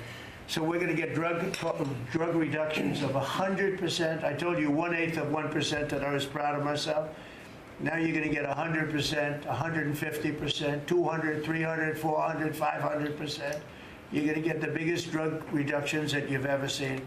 And they're already, I guess they're starting to kick in, but we've made deals with numerous companies and we're going for the full ball. We want whatever the price is. So that would mean that the world price, because the world is bigger than the United States, a lot more people, but the world price will go up a little bit and our price will come down a lot. So if a pill sells for $10 in London and $100 here, the pill will go to $20 in London and $20 for us. It's pretty simple. And that is a number that nobody can even fathom. It's a little like tariffs. Nobody knew how big they were. Nobody knew until they started seeing the trillions of dollars that have come in. I don't know why they didn't understand it. It's something they should have understood. We were taken advantage of for years with tariffs, and now, I don't want to say we're taking advantage, but we've become a very strong country because of the money that's coming in. Republicans have voted repeatedly to pass a clean, nonpartisan bill to reopen our government, and remember, at the same funding levels both parties have supported in the past. So the radical Democrats have chosen to put the economy of our country. We have the best economy we've ever had.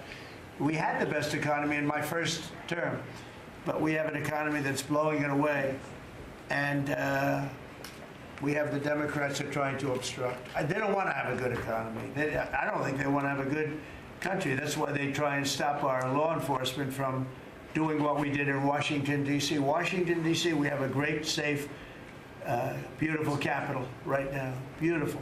It's so safe. You can walk down the street. Numerous people standing before me were mugged. And you're not going to get mugged anymore. We have a safe capital, one of the safest. We took it from one of the most unsafe places to one of the most safe places in the country. And we also beautified it, and we're in the process of doing even more so. So we're very proud of our capital. Again, we were embarrassed by our capital. A lot of people being killed. They'd come from Iowa, Indiana, Florida. They'd come up, and they end up getting shot. They're not getting shot. We moved out 1,700 people approximately, right? Approximately 1,700 hardened criminals, career criminals. They moved them out. So Chuck Schumer and Hakeem Jeffries and the congressional Democrats are holding the entire federal government hostage. I will tell you, a lot of Democrats want to get this thing open too. They do. They're calling us, and they just want to get it open. And all we're doing is saying, just play the same thing until we get it straight. And they don't know how to go about it. I mean, and the problem is we really don't know who the hell is leading the Democrats. You have this AOC. I don't know her at all, but I watched her the other day. She said, well, if they want, they could come to my office. That's not leadership, you know. The only one that challenged her actually was Nancy Pelosi, and Nancy's not looking too good. I don't know what happened to Nancy, but she's not looking great. But she was the only one, I give her credit, she was the only one that challenged her. But AOC said that they can come to her office and negotiate, the Republicans. And we're saying, oh, I didn't know she was in leadership. But she's taking Hakeem Jeffries' place, and Schumer's afraid that she's going to run against him. And right now, I don't know, he can change, life is crazy, right? But right now he can't beat, I don't think he can beat anybody. So he'll lose in a primary. I would say he'll retire before he loses in a primary. So I think Schumer's going to retire because he can't beat anybody. His polls are so bad. Meanwhile, the Democrat shutdown is causing pain and suffering for hardworking Americans, including our military, our air traffic controllers, and impoverished mothers, people with young children, people that have to live not the greatest of lives. But we're doing so many tax cuts. We've cut their taxes. The great big beautiful bill, we've cut their taxes at levels that nobody's ever seen. I mean, no tax on tips, no tax on Social Security, no tax on overtime. It's been a great thing for a lot of people. They're doing great. Despite all of the damage that it's caused, the shutdown has been, you know, pretty damaging. I mean, it's not yet because it's early, but it gets a little bit worse as it goes along. And we'll be making cuts that will be permanent. And we're only going to cut Democrat programs. I hate to tell you. I guess that makes sense. But we're only cutting Democrat programs. But we're going to start that, and we have Russell can talk to you about it if he wants to, but we'll be cutting some very popular Democrat programs that aren't popular with Republicans, frankly, because that's the way it works. They wanted to do this, so we'll give them a little taste of their own medicine. But Chuck Schumer proclaimed this morning that every day gets better for them. No, every day it's actually getting worse for them. And they're having a rebellion in the Democrat Party because they want to stop. And if you saw all of Schumer's, I watched last night like 10 different times over the years, he said, you can't shut down government, you can't shut down, and now he's the one that shut it down. So this is a confession that he's acting not to serve the people, but to serve the partisan interests of his party. And I don't think he's serving them well because they're way down. Look, they just lost an election in a landslide. You know, it was interesting. I watched Kamala. It was a sad figure. I watched her the other day saying the election was very close. I said, no, the election was a landslide. We won the popular vote by millions. We won the Electoral College by, I think, 312 or 315 to 220 something. But there's another one that we won that's why when you see the maps are completely red. It's counties. The counties, we won at 2,505 to 525. So 2,500 to 525. That's called one of the greatest, biggest landslides in history. And that's one that people are using now as a primary. But literally, when you see it colored in, the entire country is red representing Republicans. So, you know, they go around, they just lie. They just lie. And everything's a big lie with them. Well, the other side, and the other thing I don't understand is, Christie, I looked at crime numbers in Chicago. They're through the roof, and I have a governor who stands up every day and tells us how wonderful Chicago is. Just a lie. It's like a con job. It's like Gavin Newsom. He says how well he's doing in California, and they're doing terribly. Population's getting smaller, people are leaving, and other people are coming in, and, you know, I wouldn't say it's an even trade. While the other side is focused on playing games, the Trump administration is focused on creating jobs, bringing down prices, and we've really brought them down a lot. That's the other thing. We're bringing down prices a lot. We're bringing down grocery prices, but the big thing is energy. When you bring down energy, everything comes down, and the energy prices are way down. I see we're down to about $61 now a barrel, and what gasoline's going to be, I think gasoline's going to be below $2 at some point in the pretty near future. It's very low, much lower than it was under Sleepy Joe. And we're restoring law and order in our country. We're restoring it here, but we're restoring it right now. We're in Memphis. We're going to Chicago. We're going to other cities. Many governors are asking us to, including Democrats are trying to ask. I don't know what the big problem is. If I were a Democrat governor, I'd be saying, whatever you can do to get crime down, I'll take anybody. You can bring them in I don't care who it is. A lot of people said that. They interviewed women, these beautiful women in Chicago, black women with a MAGA hat, a red hat. They said, we don't care who he brings in here, but this place is really dangerous. We just want crime to stop. It's true. They don't care. You know, they don't differentiate between the National Guard and the Marines. They don't care. They'll take anybody. And that's the way it is. I mean, they want to see, they want what we did in D.C., they want to happen to them. And it's happening in Memphis already. It's still, I see in less than a week, the numbers are really good. And it'll be great, and it will fix that. We'll go to various other places, and we're going to be stopping crime in our cities, and that's a great thing, and we won't get credit for it, but it's a great thing. We've launched a historic campaign to take back our nation from the gangs and the street criminals, violent repeat offenders, illegal alien lawbreakers, domestic extremists, and savage, bloodthirsty cartels. And very little, by the way, is coming in by water, in case you haven't known. The drugs aren't coming in by water. In fact, we can't even find any boats in the water anymore. We had boats, we were like a subway train loaded up with drugs.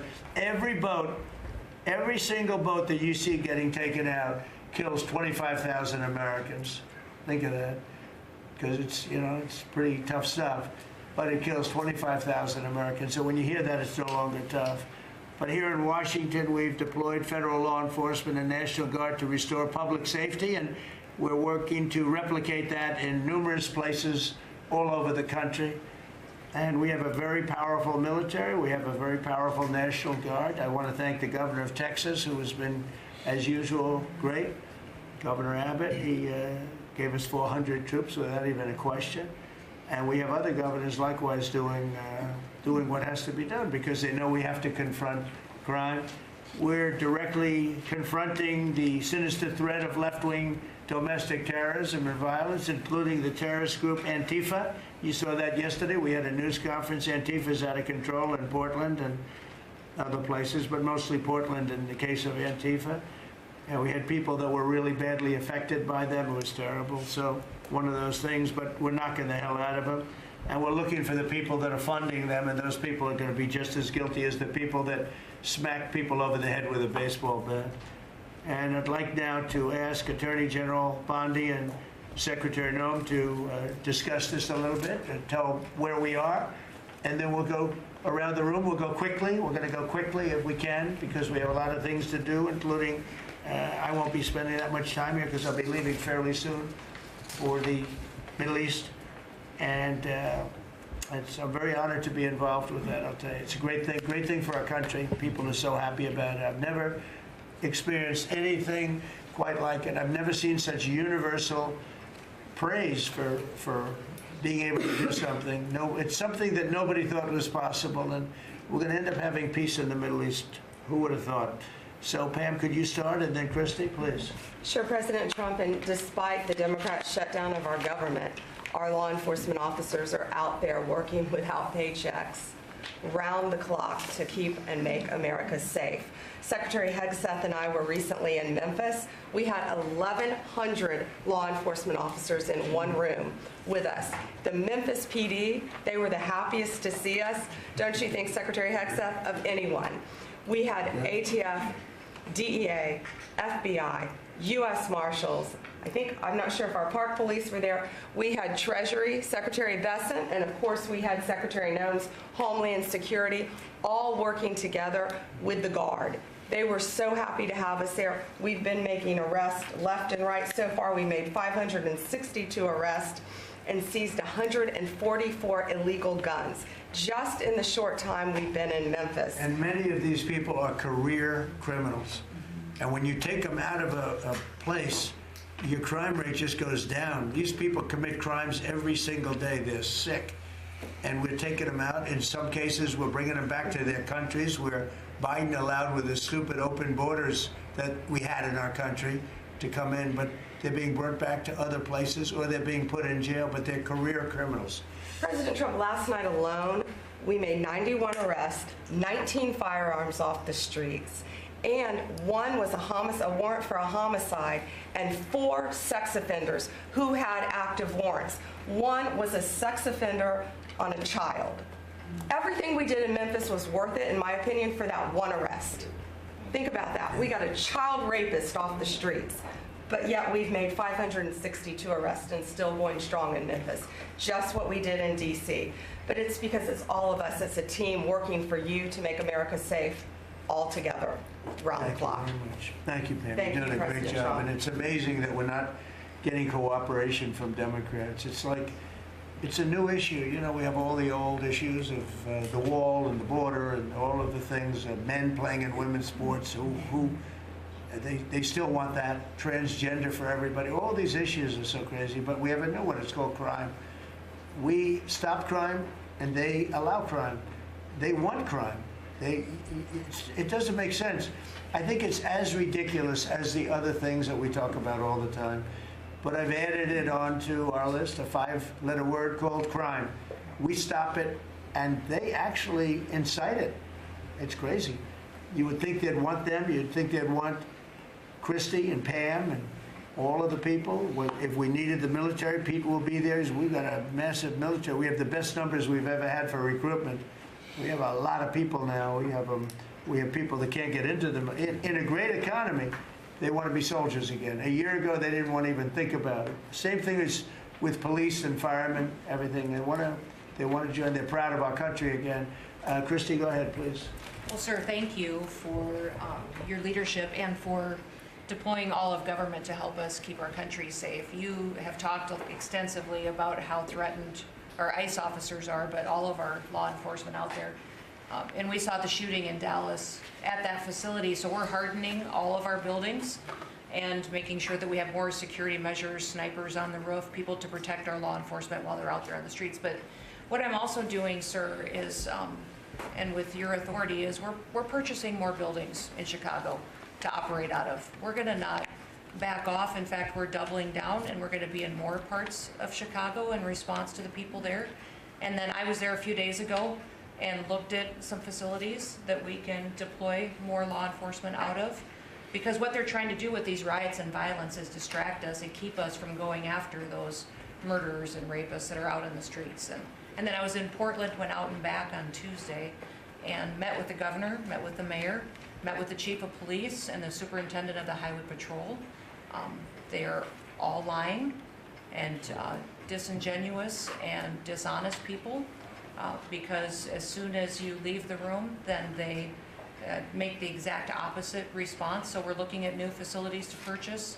They're in Portland too, and we're going to double down. And I told them if they didn't meet our demands for safety and security on the streets and work with us, then we were going to bring in more federal law enforcement. So I want to thank Pete and the Department of War for all their help. They've been fantastic. But while we fight litigation and work with Pam on that, we're going to send more of our resources and men and women out there to keep everybody safe. So no worries. What we see in D.C. and what we see in Memphis for benefits for people in the safety and security, we'll see that in Chicago and And Portland. the numbers in Memphis, it's only a week, but the numbers have been amazing, I understand. That's exactly right. The They've crime been numbers are way down. fantastic, and it shows what a partnership can be between local law enforcement and the federal government. And if we have to do it the hard way in Portland and Chicago, we will. But the people demand And the President safety. Trump, my lawyers are in court right now as we speak for you, arguing in Chicago and Portland to keep them safe, to bring in the Guard. The government doesn't want it there, but we do. We're going to keep their citizens safe, thanks to The you. people want it. I don't understand the politics of it. I don't understand why Pritzker is trying to protect people that are They're more really scared bad. of, they're more scared of the anarchists that are on the street and the politics of it than they are of doing the right thing. I think they're afraid. Yeah, I think they're they're scared. threatened. They don't tell us, but I think Pritzker's threatened by people. 'Cause there's no other reason that this could be possible, that they don't want to have a safe Chicago.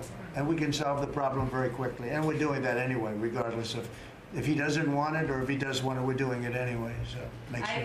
I asked the mayor that himself. He said that Portland was perfectly safe, a beautiful city, no problems. And I said, well, why did you clear the streets for me today then and build out a 4-block radius to make sure I could get in and out of here?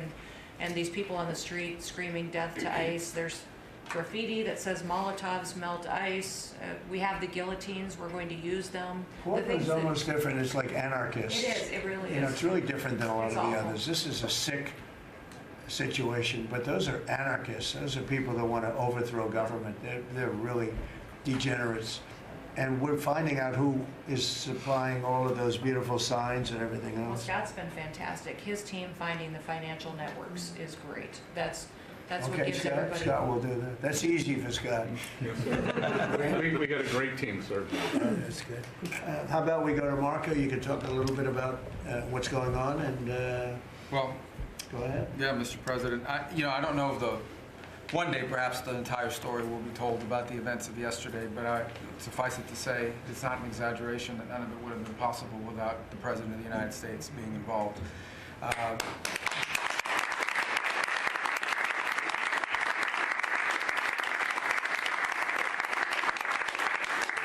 It really began with your trip to the Middle East, where these relationships were forged with partners in the region, personal relationships, close relationships that created the foundation where all this was possible.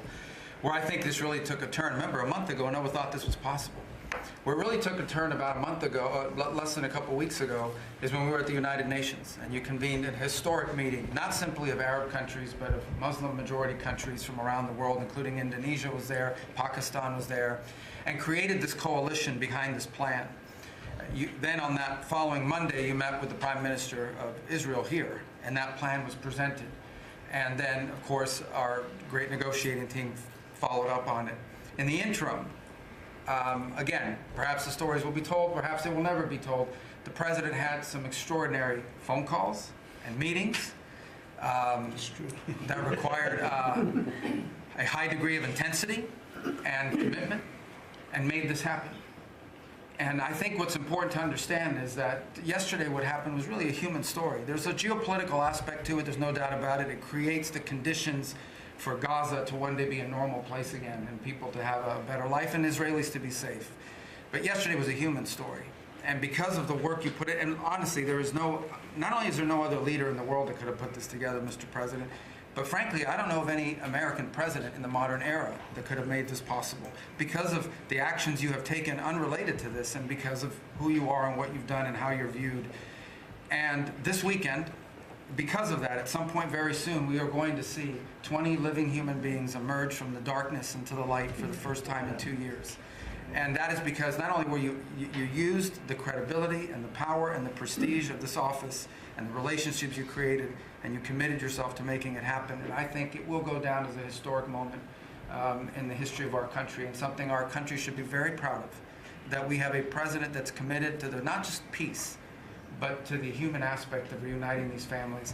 My last point on this is just a couple of days ago, Secretary Lutnick hosted us all, many of us, at the Kennedy Center. And we have these families, we've interacted with them for so many years, for 2 years now. And the stories are heartbreaking, both whose families are alive and those who are deceased as well, who want their relatives back so that they can complete the process of grieving. And it was, we had all hoped that perhaps that was the day that we would have an announcement for them on the anniversary of the 7th. But I know you were able to speak to some of those families last night. And I just hope the whole nation understands how incredibly proud they should be of their president and of their country for the role that they've played. And I don't want to let this moment pass, Mr. President, without also noting the incredible work of Steve Witkoff and Jared Kushner. Yeah. They're an incredible team working together, facing some substantial impediments to even being there this weekend and doing it. Let me just leave it at that. And they've done a great job on your behalf, Mr. President. They deserve a tremendous amount of credit. But thank you for what you've done for the world. For the world. Thank you very much, Marco. I appreciate it. I think because we have a very busy day with all that's going on, what we'll do is maybe just a few of you raise your hand if you'd like to say something that don't talk too long, Doug. He's doing such a great job. So good that he could talk all day. That's the problem, right?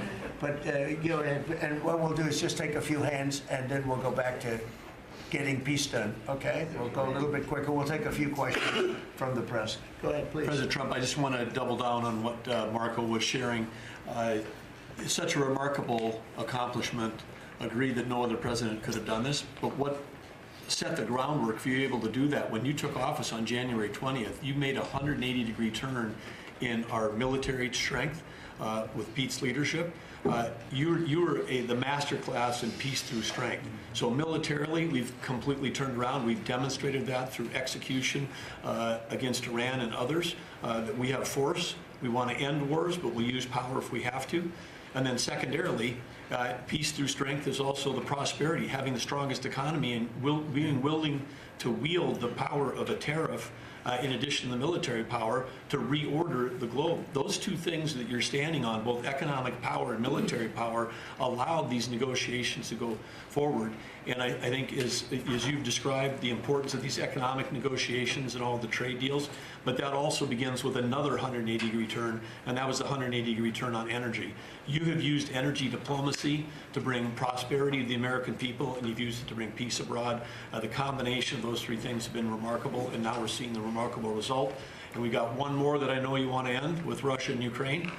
Energy is going to play a key role in that. And now with this historic agreement, we're in a position working with the Middle East to also end the Russian-Ukraine conflict. So again, congratulations. Thank you very much. I appreciate it. Maybe I'll go to you for a second. You can just cap out what he said about the military, how well we're doing, and how big it is, and how strong it is.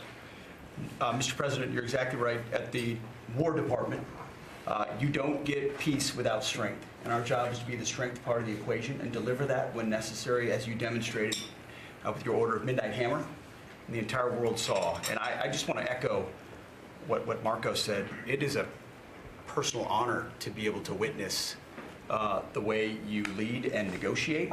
I wish people had a full understanding of what that looks like, that historic nature. A lot of us vets, the Vice President, Tulsi, Lee, Doug, probably after decades of war and the chaos that was unleashed through reckless and foolish American policies, never thought this kind of peace would be possible. Yet, with your strength, with your ability to wield trade negotiations, personal relationships, to open up that opportunity is truly historic on the world stage. And it creates a whole number of other cascading effects. And watching Marco and the Vice President and Steve and Jared, the CIA director, everybody come together to make it happen.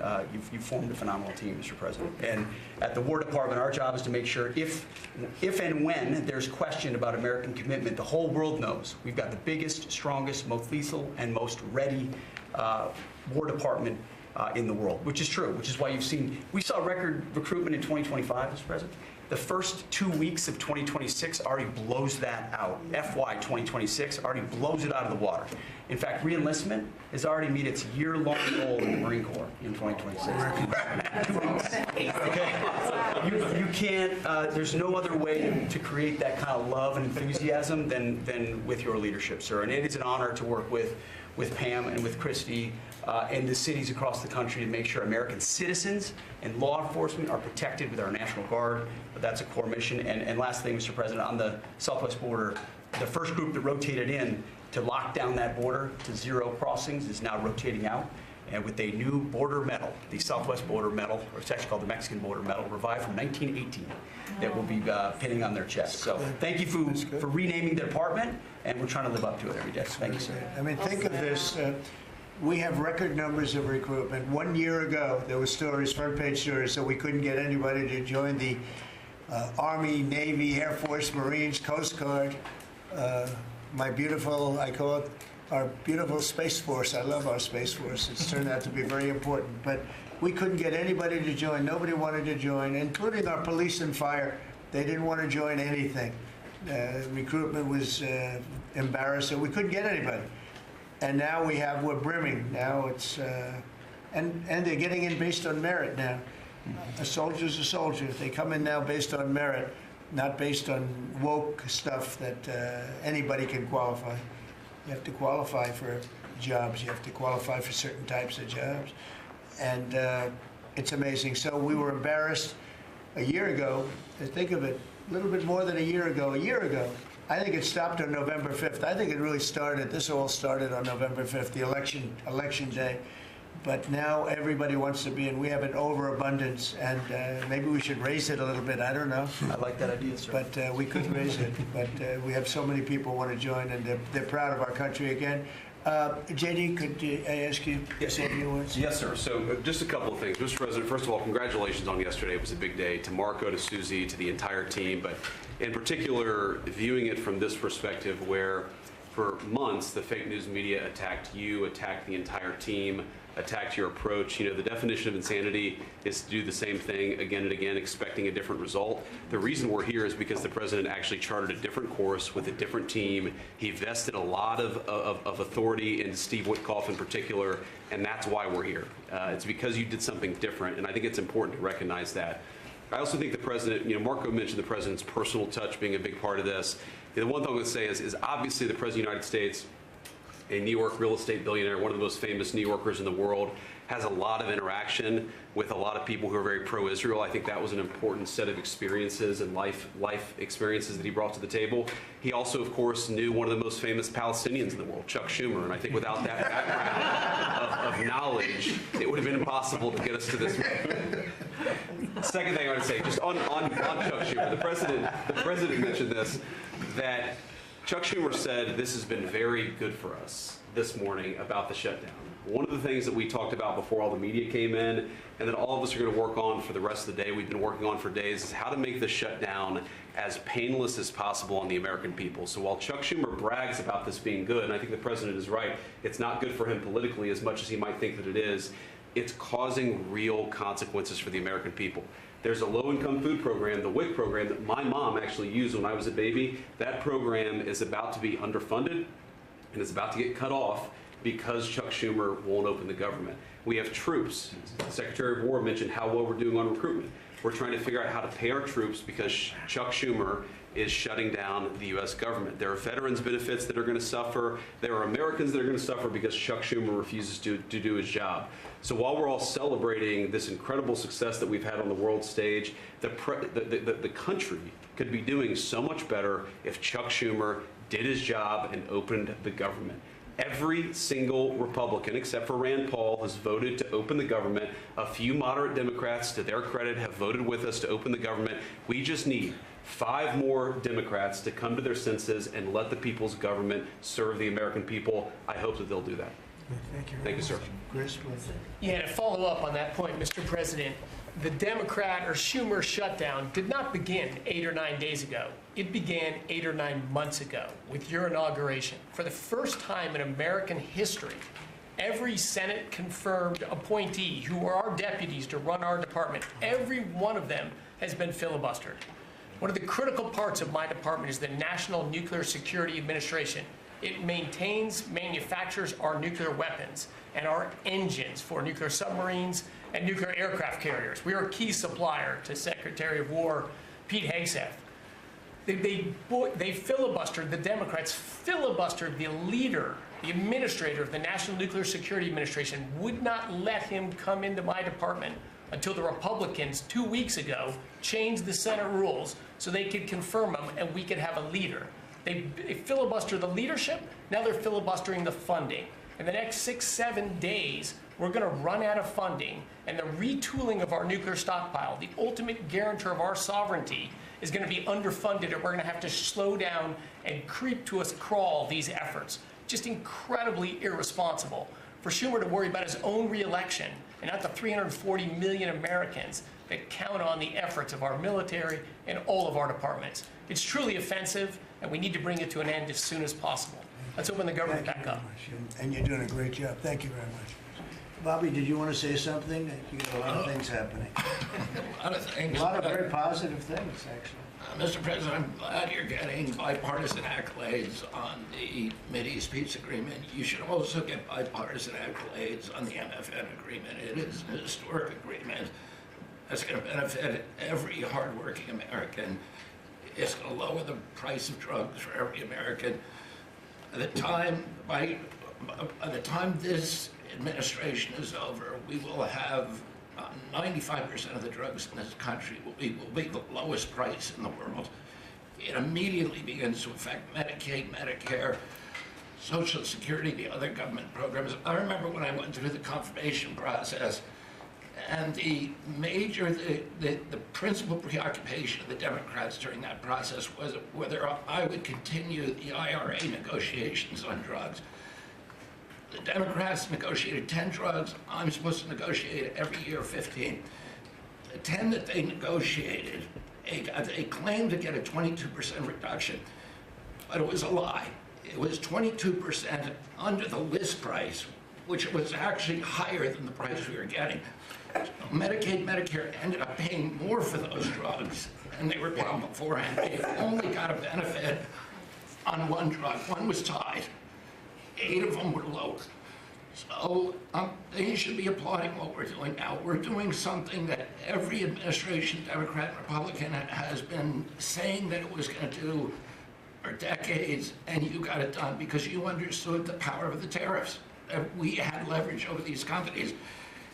And you did it in a way which you asked us to do, to negotiate in a way that was not going to stifle innovation, that was going to make sure that those companies could bring their production home, and they are doing that.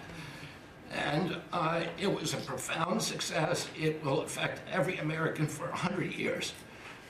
And you should be getting bipartisan accolades on that. I'll say one other thing about Tylenol, only because of this. This morning before I came in here, somebody showed me a TikTok video of a pregnant woman, 8 months pregnant. She is an associate professor at the Columbia Medical School. And she is saying F Trump and gobbling Tylenol with her baby in her placenta.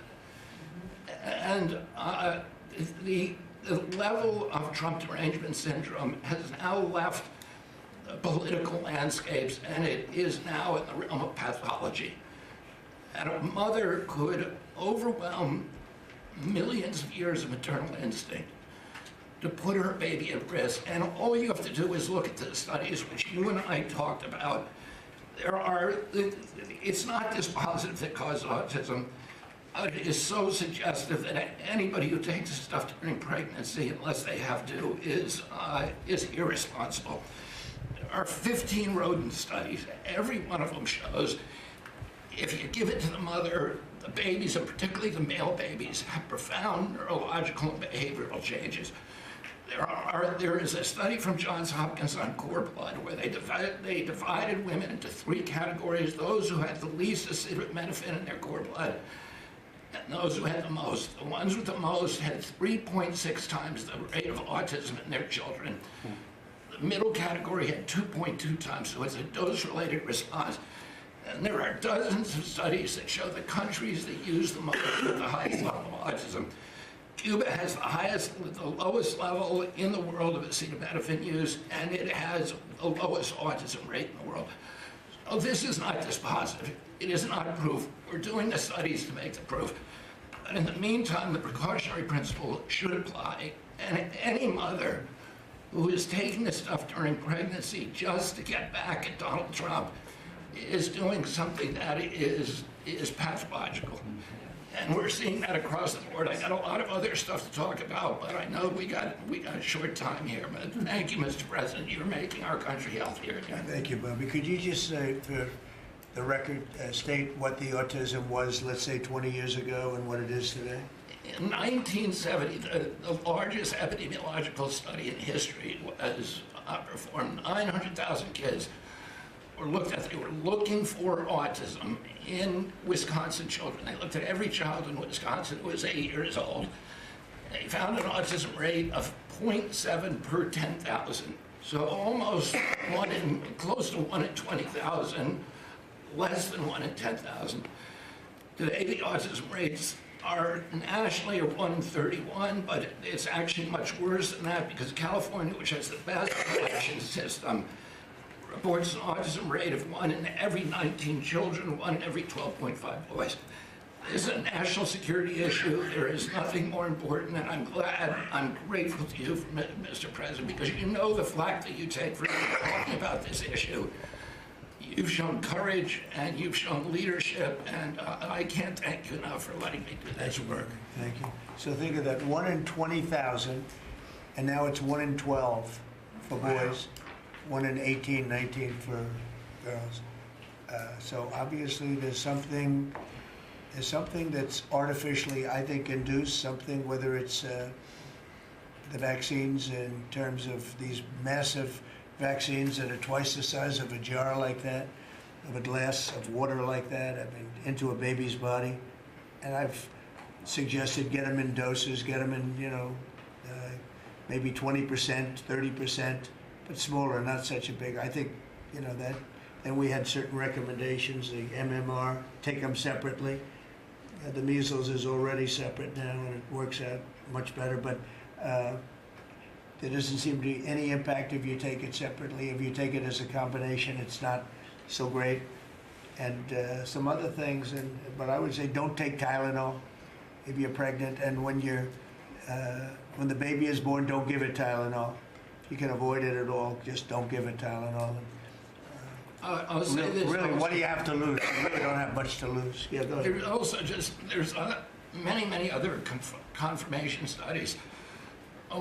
There's 2 studies that showed children who are circumcised early have double the rate of autism.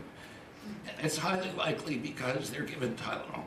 So, none of this is positive, but all of it is stuff that we should be paying attention to. Yeah. But, there's a tremendous amount of proof or evidence, I would say, as a non-doctor, but I've studied this a long time ago. I met Bobby in my office 20 years ago.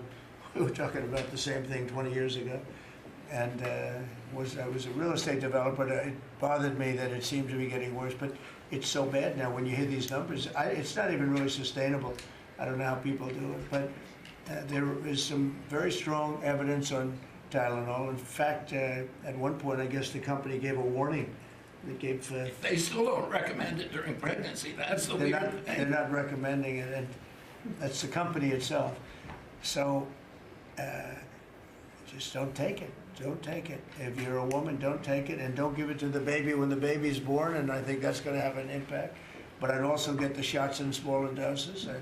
There are a few things, we gave a few things that just seem to be, and I think you'd get that number way back up. Think of it. You have 1 in 20,000, and now it's not even believable when you think that 20,000 drops to 12 children. So that's induced by something that's given or taken, and it should be able to be stopped. And you're talking about the Pennsylvania Dutch, you were talking about the Amish, where they don't take any of this stuff, and they have virtually none, right? They have no autism. So we're doing something very bad. Somebody's been given some bad things. Other countries, by the way, we have, I think, we have 82 vaccines that we give simultaneously. And I'm a vaccine believer, by the way. I believe in the polio vaccine. I believe in a lot of vaccines. But when you give 82 vaccines in a shot to a little baby that hasn't even formed yet, it's a lot of vaccines. And in Japan, they give a much smaller number. In Germany, they give a much smaller, like 28 vaccines. That's a lot too, but 28 is a lot different than 82. So, but I would say on the Tylenol, don't take it, and that will be, I think it's going to be a big factor. I think it'll be I think it'll be a very good result, and I hope we're going to be able to see that result in the not-too-distant future, because certainly people have heard us loud and clear. That's why I bring it up again. That's why I asked you to talk about it, because this is a horrible thing. And if you don't take it, I mean, you have to tough it through sometimes. There are other things you can do, but you have to tough it out. It's easy for me to say, but I think you're going to see numbers that will be it'll be so significantly improved, and maybe fully improved. I mean, there's something there. There's something going on, and we have to address it. And so I'm addressing it the best I can as a non-doctor, but I'm a man of common sense. Okay, any other questions? I'd like to comment on the Yeah, workforce. please. Mr. President, a lot of people are calling to give you the Nobel Peace Prize after this peace deal that you managed to achieve in the Middle East. First of all, your opinion on that, and I was wondering about your trip to the Middle East, if you can tell us if you're considering to speak at the Knesset, at the Israeli parliament. Well, they asked me to speak at the Knesset, and I've agreed to. If they would like me to, I will do it. It's the first time a president has ever done that, so that makes it very interesting, right? Yeah. But yeah, so I will do it if they want me to. They have asked me to do that. Thank you. Families of hostages are out in the streets in Israel dancing and crying tears They're of all joy. dancing in the streets. Right now, they're dancing in the streets. They're so happy. Everybody's happy. They're dancing in the streets of Arab countries, Muslim countries. I've never seen anything like it. Everybody is happy. It's been really amazing. Thank you. President Trump, on the international peacekeeping force that's going to deploy to Gaza soon, do you expect that Pakistan, Turkey, other countries to contribute forces? Has that become firmed up?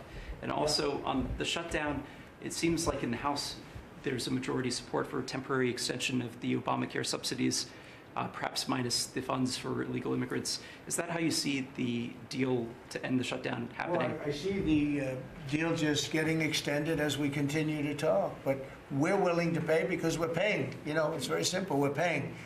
And the Democrats are the ones that caused this problem. And it's a big problem for them, and they have a lot of break in their ranks. But so I see that, you know, I think that'll get worked out. But we want to get back before we do this. We don't want to have a gun held to our head. We don't like that. And the public doesn't like it either. So we want to get back. And I think it's going to work out. I think it's going to work out very well. It's something that shouldn't have happened. This was supposed to take place before the election. You know, this was supposed to take place on September 28th before the election. We shouldn't even be talking about this right now. This is actually something that shouldn't have even happened. Yeah, please. Mr. President, looking ahead, what guarantees Hamas disarms and that Israel doesn't resume bombing once the hostages are the first released? thing we're doing is getting our hostages back, okay? And that's what people wanted more than anything else. They wanted these hostages back that have lived in hell like nobody has ever even dreamt possible. And after that, we'll see. But they've agreed to things, and I think it's going to move along pretty well. But what is phase two? When does it I'm not going begin? to talk about that because you sort of know what phase two is, but there will be disarming, there will be pullbacks, there will be a lot of things that are happening. You know, I gave you a whole list of 22 different things that will take place. And I think it'll take place, and I think you're going to end up with peace in the Middle East. But we have to get our hostages back. And we weren't going to do it at the end. We're going to do it at the beginning. We said we want them at the beginning. We're not doing it. You know, we got the hostages back. We did, as a group with Steve and Jared and Marco and me and all of us. We got the hostages back. We got many of them back. Many, unfortunately, were dead. But we got many back that are now living with their families, with their parents in many cases, and with their husbands, families, wives. Many of them, they celebrate all over. They're the ones that are celebrating the loudest. They're all over. There are a lot of them that we got out. But the last 20, and I always said the last ones are going to be the most difficult. But it's been a very big deal getting the hostages out. But the rest is going to take place too. And can you promise Palestinians they will be able to stay? Well, they know exactly what we're doing. We're going to create something where people can live. You can't live right now in Gaza. The place it's a horrible situation. Nobody's ever seen anything like it. So yeah, we're going to create better conditions for people. Yeah, please. Mr. President, excuse me, what kind of security guarantees is the United States going to make for Gaza? Well, we're going to work with very wealthy countries that love people, frankly. I know them very well. They love people, but they love Arab people, and they love Muslims, and they love, I think right now they love everybody, and they're immensely wealthy, and they're going to be involved in putting up money, and for them it's a small amount of money. For somebody else it's a large amount of money, but you know, these are the wealthiest countries in the world, and they'll be very much involved in making it as good as possible. And what's your take now on a two-state solution, sir? Just to follow up on that. What is your view now on a two-state solution for the... I don't have a view. I'm going to go with what they agree to. Mr. President, given that there are some tough provisions for Israel in this agreement, are you at all concerned that Bibi Netanyahu may not continue in his post? He may be deposed. That Bibi may go a little bit out of whack? That he may no longer be prime minister when this is over. Look, that's politics. It could be. I don't know. I think he's very popular right now. He's much more popular today than he was 5 days ago. I can tell you. Right now, maybe people shouldn't run against him. 5 days ago, it might not have been a bad idea. No, Bibi's become. This has been a very good thing. I don't think he did it for that reason. Okay, but I think just looking as an analyst would look at this, I think Bibi should be very popular right now. Yeah, please. What will happen if Hamas says that it cannot locate or was not able to find all of the deceased hostages' bodies within the time Well, frame? we'll have to see. I think that's going to be, it's largely been answered. We know where most of them are. Actually, the bodies are a bigger problem because some of the bodies are going to be a little bit hard to find. It's a terrible thing to discuss even, but you understand, we're all people, we're grown-ups, we understand life. Nobody can understand this stuff because this could have taken place, but we have the hostages for the most part, and so I don't think it's going to be overly big. The situation with the bodies, you know, they say 28. Some are going to be a little bit hard to find, but we're going to do the best we can. Yeah, please. If they don't find them within the time frame. Please. Thank you, sir. Regarding Jared Kushner's role in the negotiations, can you explain a little bit about why he came on at the last minute? And then in regards to the WIC program that the Vice President mentioned, do you know when the funding that you promised through the tariff revenue will actually go through to communities? Because there's reports that WIC providers are actually starting to close down today. Well, okay, let me just answer the Jared. So Jared's a very smart guy. He did the Abraham Accords. Some people say the Abraham, which I love the way that sounds, but he did the Abraham Accords. It was a great thing. 4 big countries joined. If I were president, if the election would have been a correct election, which it wasn't, you'd have every country in there. Maybe even Iran would have been in there, frankly. But you'd have every country in. Now, by the way, that's going to be filled up rather quickly. People want to join the Abraham Accords. And I put Jared there because he's a very smart person, and he knows the region, knows the people, knows a lot of the players. And the combination of him and Steve Witkoff and Marco and Cooper, who is, as I hear, has been fantastic, and others that were involved. JD was very much involved. I mean, we had a very smart group of people working. We had a lot of different players, different countries, and very diverse countries, very different from each other. They had certain things in common, but they had a lot of things, mostly things that were not at all common to their countries. So we had a very smart group of people. These are high IQ people. Okay, you know, I talk about how many low IQ people we have in our government. We got some real low ones, but some shockingly low. But these are very high IQ people, and that's what we want. I like high IQ people. Yeah. Mr. President, thank you. Can I ask you about the China?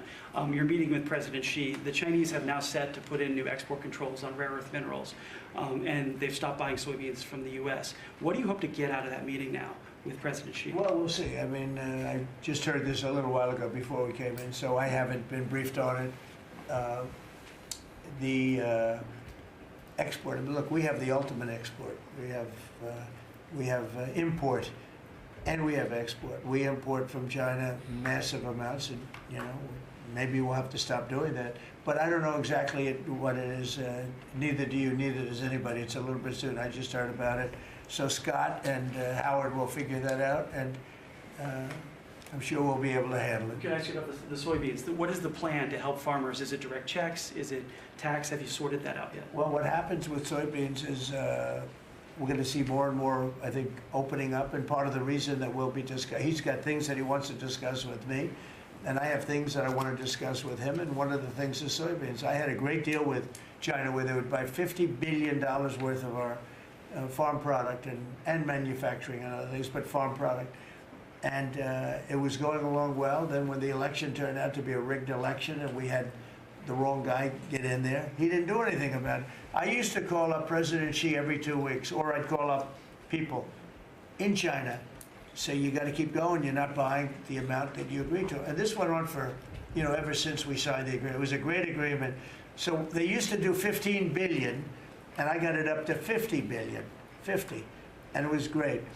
Then when Biden got in, they just never adhered to the agreement, and nobody in Biden's group, as you can imagine, did anything about it. So it just sat there for 4 years, and they didn't adhere to the agreement. And we, it's hard to go back after 4 years of nobody calling them, but I used to call them every 2 weeks. I'd say, you're a little low, or I appreciate it. Oftentimes I'd say, thank you very much. You are totally adhering to the agreement.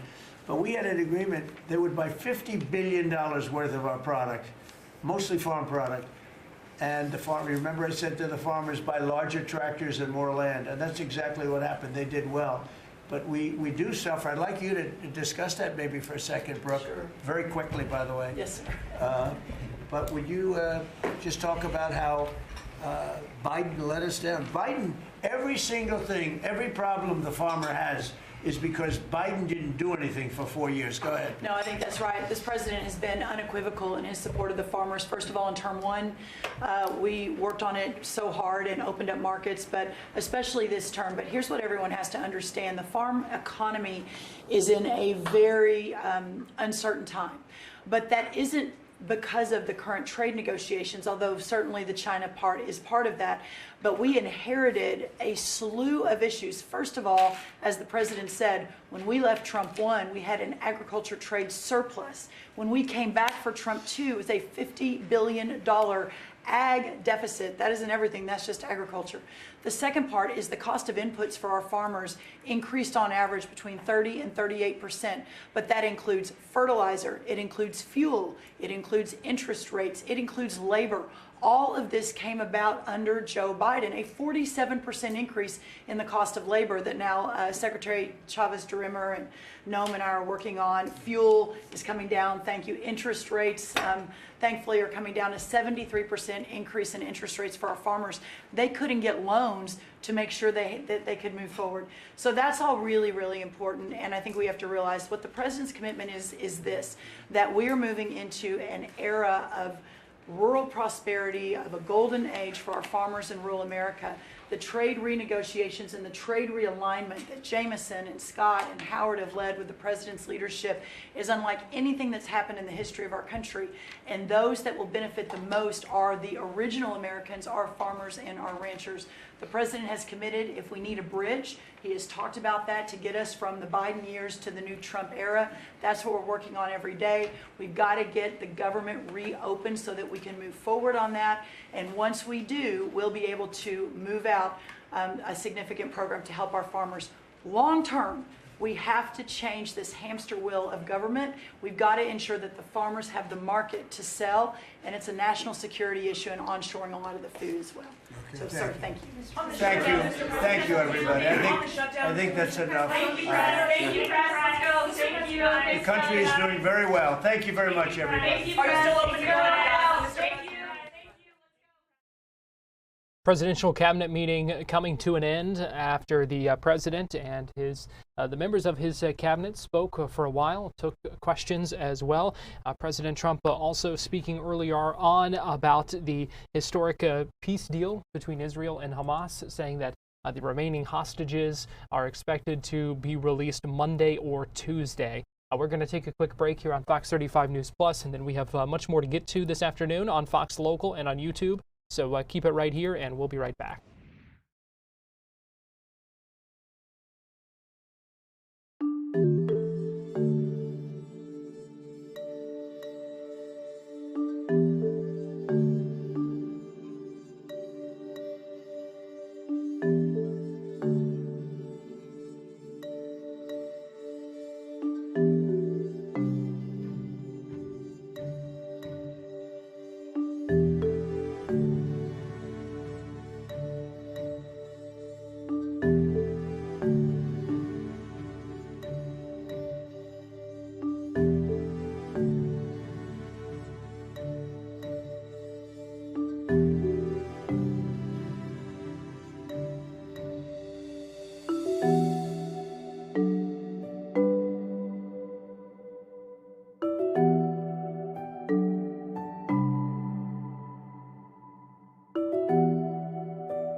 watching Fox 35 News Plus, streaming on Fox Local.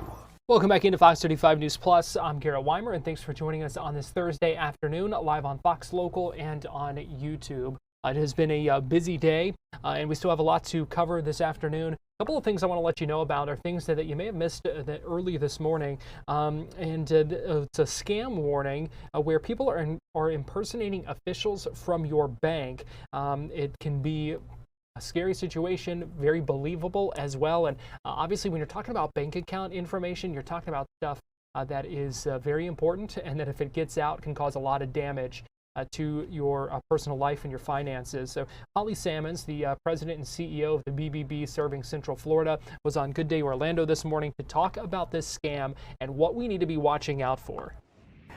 In the interest of full disclosure, we're doing this story because for a number of reasons, but it happened to me just the other day, right? So I'm thinking, what in the world? How could a bank impersonate somebody legitimately from my bank but not be legitimate? How does this work? Yeah, so the tough thing is we as consumers have to be so hyper vigilant because scammers are good at what they do. You know, how they did it, it's hard to say.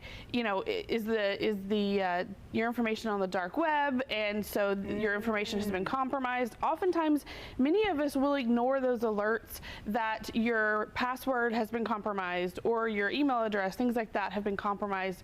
Those things can be little inroads into our personal information. But, you know, luckily for you in this situation, you know, you had that nagging feeling and you saw a couple of early red flags, and that's really what saved you.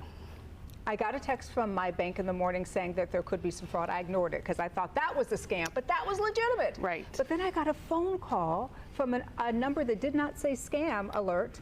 I answered it. They asked me for personal information, and that's when I got kind of like, okay, let me call my bank directly, and I'll circle back with you if this is legitimate. Had I given them that information, what could they have done with that? Right. So what you found out was they had enough information to have compromised your card. You know, the question is, why were they calling me? They were probably calling to double down and to ask for even more information. You know, what's your PIN number, social security number, things like that, to get as much as they can, because they know they are working on a limited clock and they've got to get as much as they can as quickly as they can. And unfortunately, in this case, they tried to use you to do it. They try. So how do we prevent falling for these scams that seem so legitimate? And I'm somebody who does all the research, and I'm just naturally skeptical in terms of that, but I almost got scammed. Yeah. So what do you say to people to prevent them from literally actually being scammed? Well, now that we know that some banks are actually using text alerts to, you know, alert their customers that there may be a problem, we have to be hyper vigilant to know how are we going to react when that happens. I think the first thing that you need to do is, instead of giving any information via text message, you know, it is more risky than there is opportunity for reward giving information via text. So flip over your debit card, flip over your credit card, and call your bank directly. What you can't trust is Googling, you know, to look for that phone number, because what we know is many consumers will find a number that does not lead to the right place, and you're essentially calling directly to the scammers.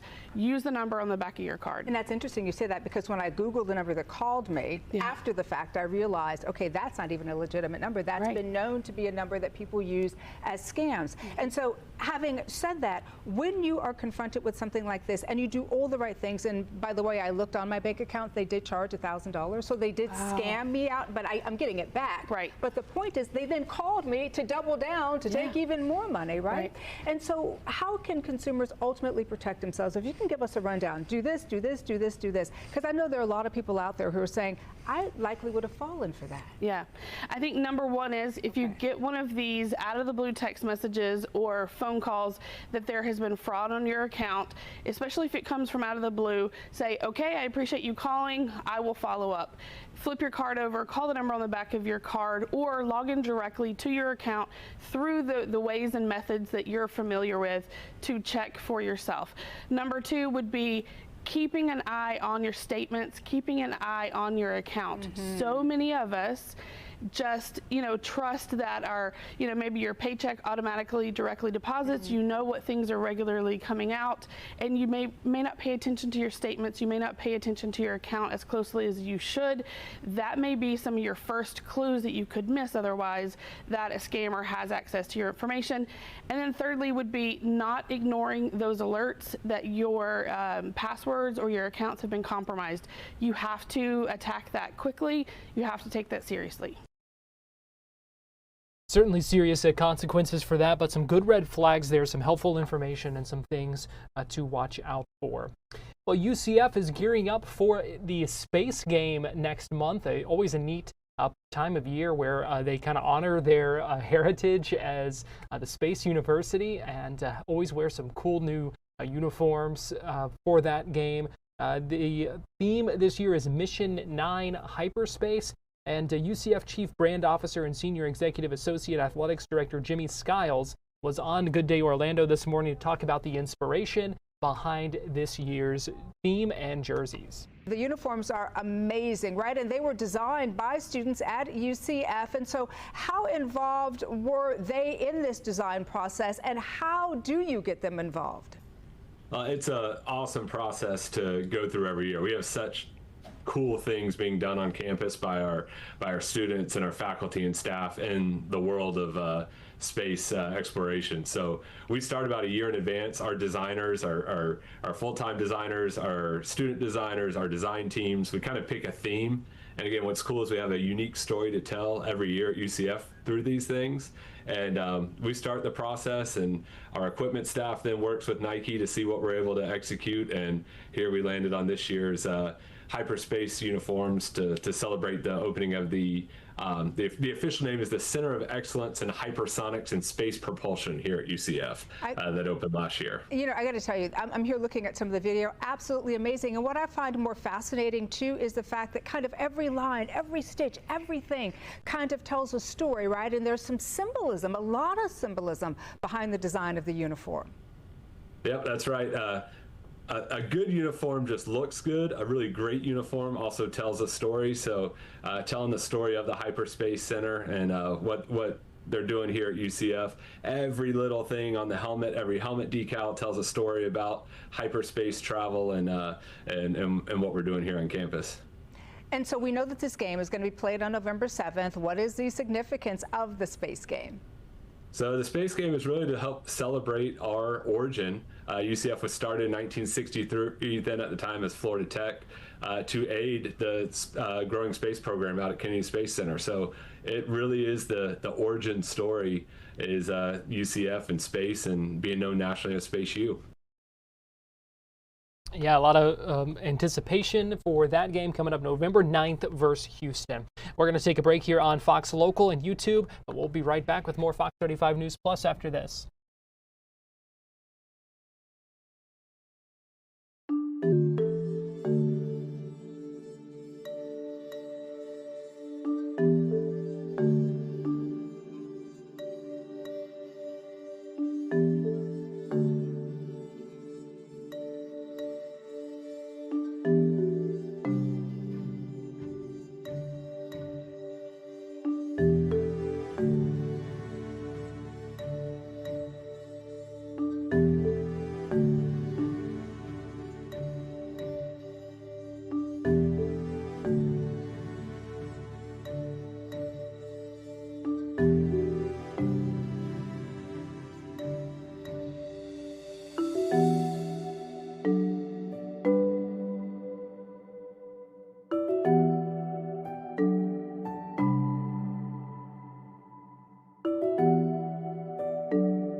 You're watching Fox 35 News Plus, streaming on Fox Local.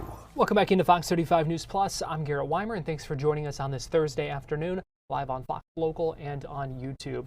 A connector road to the Sanford Airport is one step closer to reality. That's after the Central Florida Expressway Authority held a board meeting today and approved a motion to start a study looking at the project development and environment study for a 417 airport connector. So this would be a direct connection between State Road 417 and Orlando Sanford International Airport. This is a 2-mile expressway connection. There's a couple of different alternative ways that it could be laid out. There's the 417 to the entrance at or near Red Cleveland Boulevard. There's an elevated alternative as well that would go along East Lake Mary Boulevard. So still some questions about this would look like. That's the whole point of this study, an important step forward for that to happen. It's a step that local officials say would help with the growing demand for flights out of the area and also help alleviate traffic on the local roads here in Central Florida. So they held a meeting earlier today. This was one of the items on the agenda. It begins with a public comment from several local leaders expressing their support for a study about this, and then you'll hear some conversation about it among the members of the authority before that vote is taken to approve that study and move forward with that project. First and foremost, we have Seminole County Chairman Jay Zimbauer. Mr. Zimbauer.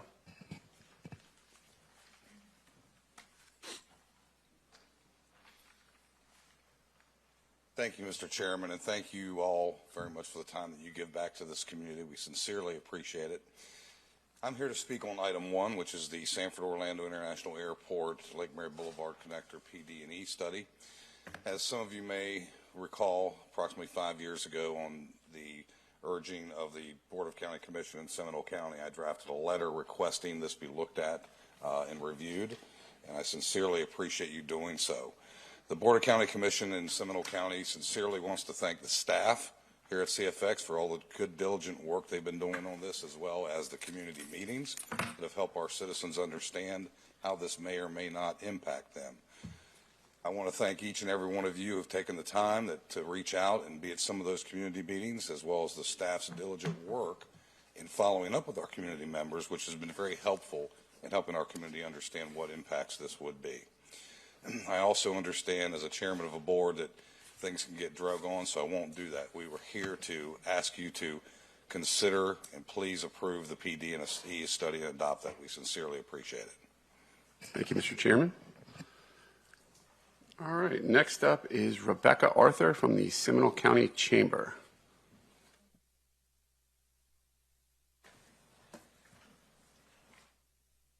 Good morning. Good morning. Thank you so much for having me.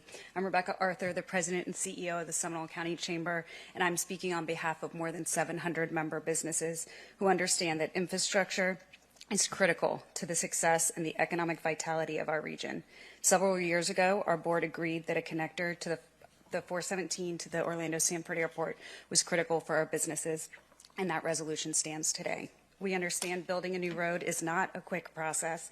However, for the businesses that use the airport or around the airport, they know this cannot come quickly enough. The traffic around the airport continues to build and become more and more congested. Every minute, an employee, a store's stock, a realtor, or a restaurant's daily supplies sit in the traffic is time that is not productive.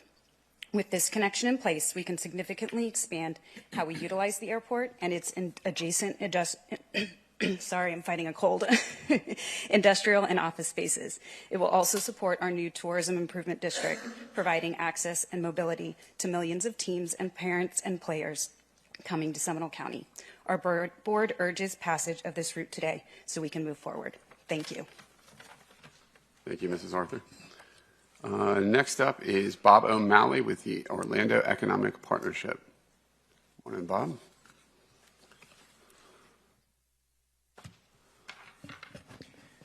Thank you, Mr. Chairman, and good morning, members of the board. On behalf of my name is Bob O'Malley. I'm with the Orlando Economic Partnership, and on behalf of the partnership, I'm here to speak in favor of continued development of the 417 Orlando-Sanford Airport connector.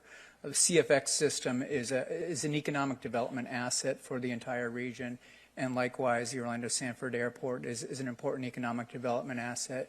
And providing seamless connectivity between the two will be good for the entire region. So we encourage you to continue to develop the 417 connector to the Orlando-Sanford Airport. Thank you. Thank you, Mr. O'Malley.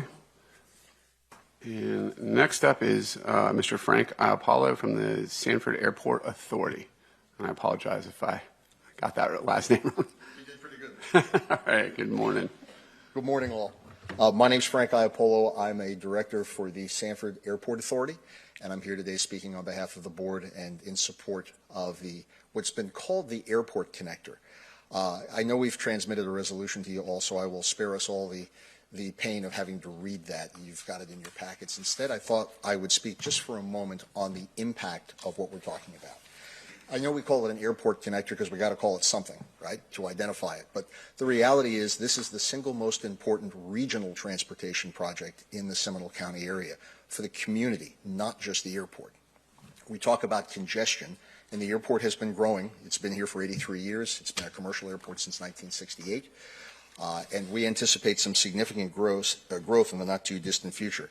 We are projecting an 87% increase in employments between 2024 and 2050. That's a 400% increase in freight as well between 2017 and 2037. What does that equate to?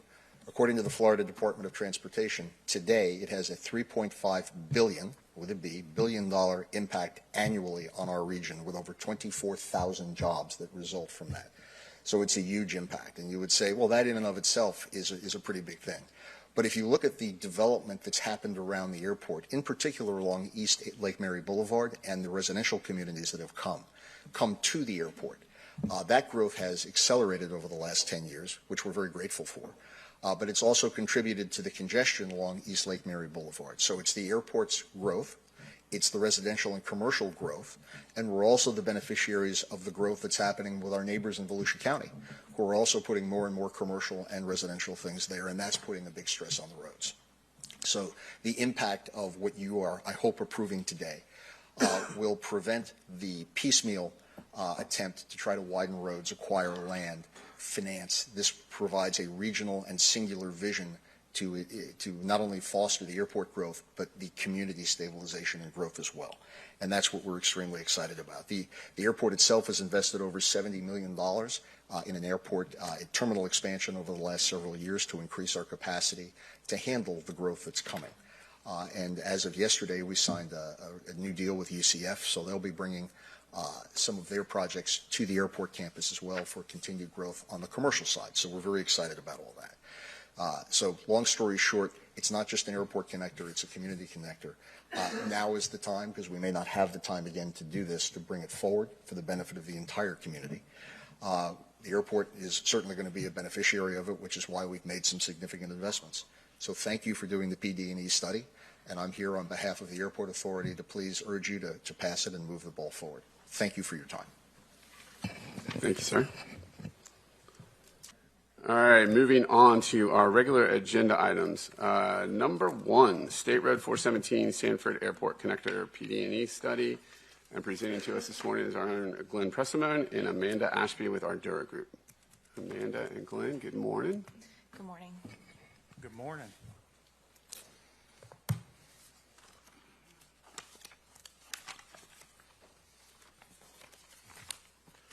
All right. Good morning, Mr. Chairman and members of the board. As a follow-up to Will Hawthorne's presentation at our June meeting, I'm providing a brief overview of the preferred alternative for the State Route 417 Orlando-Sanford Airport Connector as determined by the Project Development and Environment, or PD&E study. In addition, I'm going to provide a summary of the comments received at our July 15th and July 17th public hearing.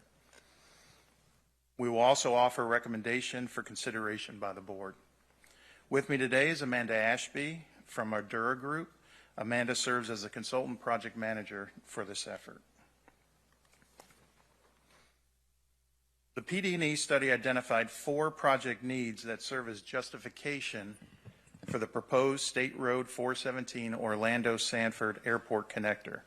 Those needs are to enhance local and regional connectivity, airport access, and mobility, to address anticipated future traffic needs, to support socioeconomic growth and planned developments in the region, and lastly, to improve modal connectivity. To accomplish these objectives, 5 project alternatives were developed and analyzed. Alternative 1 minimizes the direct impacts to residential and non-residential properties. Alternative 2 has the least environmental impacts. Alternatives 3A and 3D balance direct impacts to residential development and environmentally sensitive lands. And Alternative 4 uses the existing Lake Mary Boulevard corridor. Subsequent to the April 2nd Alternatives Public Workshop, Alternatives 1, 3A, 3D, and 4 were eliminated from further consideration. In addition, a refinement to Alternative 2 resulted in consideration of a new alternative labeled 2A. Alternative 2A shifts the proposed interchange with State Road 417 farther south. This adjustment allows for the future ramp connections between the connector and State Road 417 to the north and keeps the alignment north of the Lake Jessup Conservation Area. The proposed typical section for the State Route 417 Orlando-Sanford Airport connector consists of a 150-foot wide right-of-way and accommodates an initial build of 2 15-foot travel lanes, 4-foot paved shoulders, and 10-foot landscaping strips on each side of the roadway. The typical section provides for a median width of 32 feet to accommodate a future widening of 2 additional travel lanes. Retaining walls support the roadway embankment, and enhanced right-of-way fencing is proposed to limit wildlife access to the corridor. The public involvement effort for this project encompassed a year and included nearly 24 community and stakeholder meetings, including the public hearing. 103 people attended the public hearing, 10 for the virtual event on July 15th and 93 in person on July 17th. A total of 33 official comments were received when the response period concluded on July 31st. The comments included environmental concerns, general support and opposition for the project, as well as some support for the no-build alternative. In addition, general support for the project has come from Seminole County, the City of Sanford, Orlando-Sanford International Airport, Seminole County Chamber of Commerce, Florida's Turnpike Enterprise, and the Orlando Economic Partnership. As a result of the alternative evaluation process, Alternative 2A was identified as the preferred alternative. This alternative is the shortest and most direct route, has less wetland impacts than Alternative 2, and offers a smoother roadway geometry. The preferred alternative includes free flow ramps to and from State Road 417, as well as a full access local interchange at Lake Mary and Red Cleveland Boulevards. As previously mentioned, the preferred alternative does not prohibit the future addition of ramps to and from State Road 417 North. Shown here are the project expenditure categories as presented at the July public hearings. The total project cost for implementation of the State Road 417 Orlando-Sanford Airport connector is estimated to be $200.4 million. For CFX to determine whether a proposed expansion project is financially viable or not, the net present value of projected toll revenue from the project is divided by the total estimated project cost. The result of this calculation is referred to as the viability percentage. The 2045 master plan provides a guideline for the board to consider when evaluating viability of a proposed expansion project.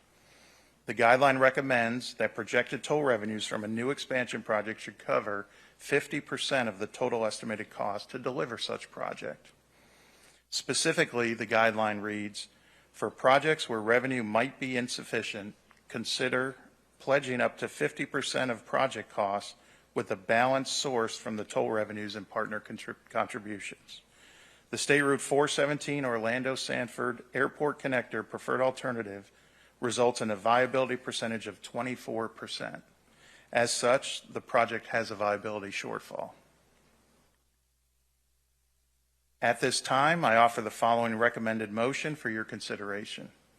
Approval of the State Road 417 Orlando-Sanford Airport Connector Project Development and Environment Study and the preferred alternative as presented. Thank you. That concludes the presentation, and Amanda and I are happy to answer any questions you may have. All right, thank you, Glenn. Is there a discussion?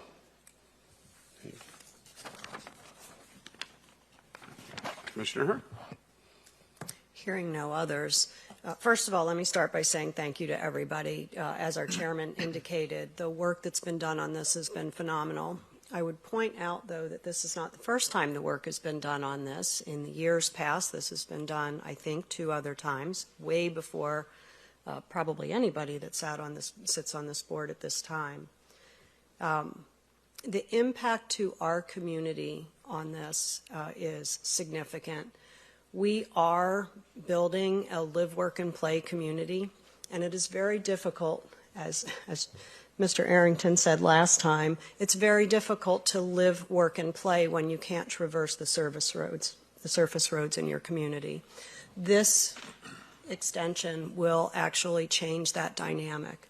In what is now the highest new build rate portion of our community, my perspective on this is that it's difficult to build a road through any community, but now is the time to do it based on the fact that there are more housing developments going into this specific area where this needs to be connected.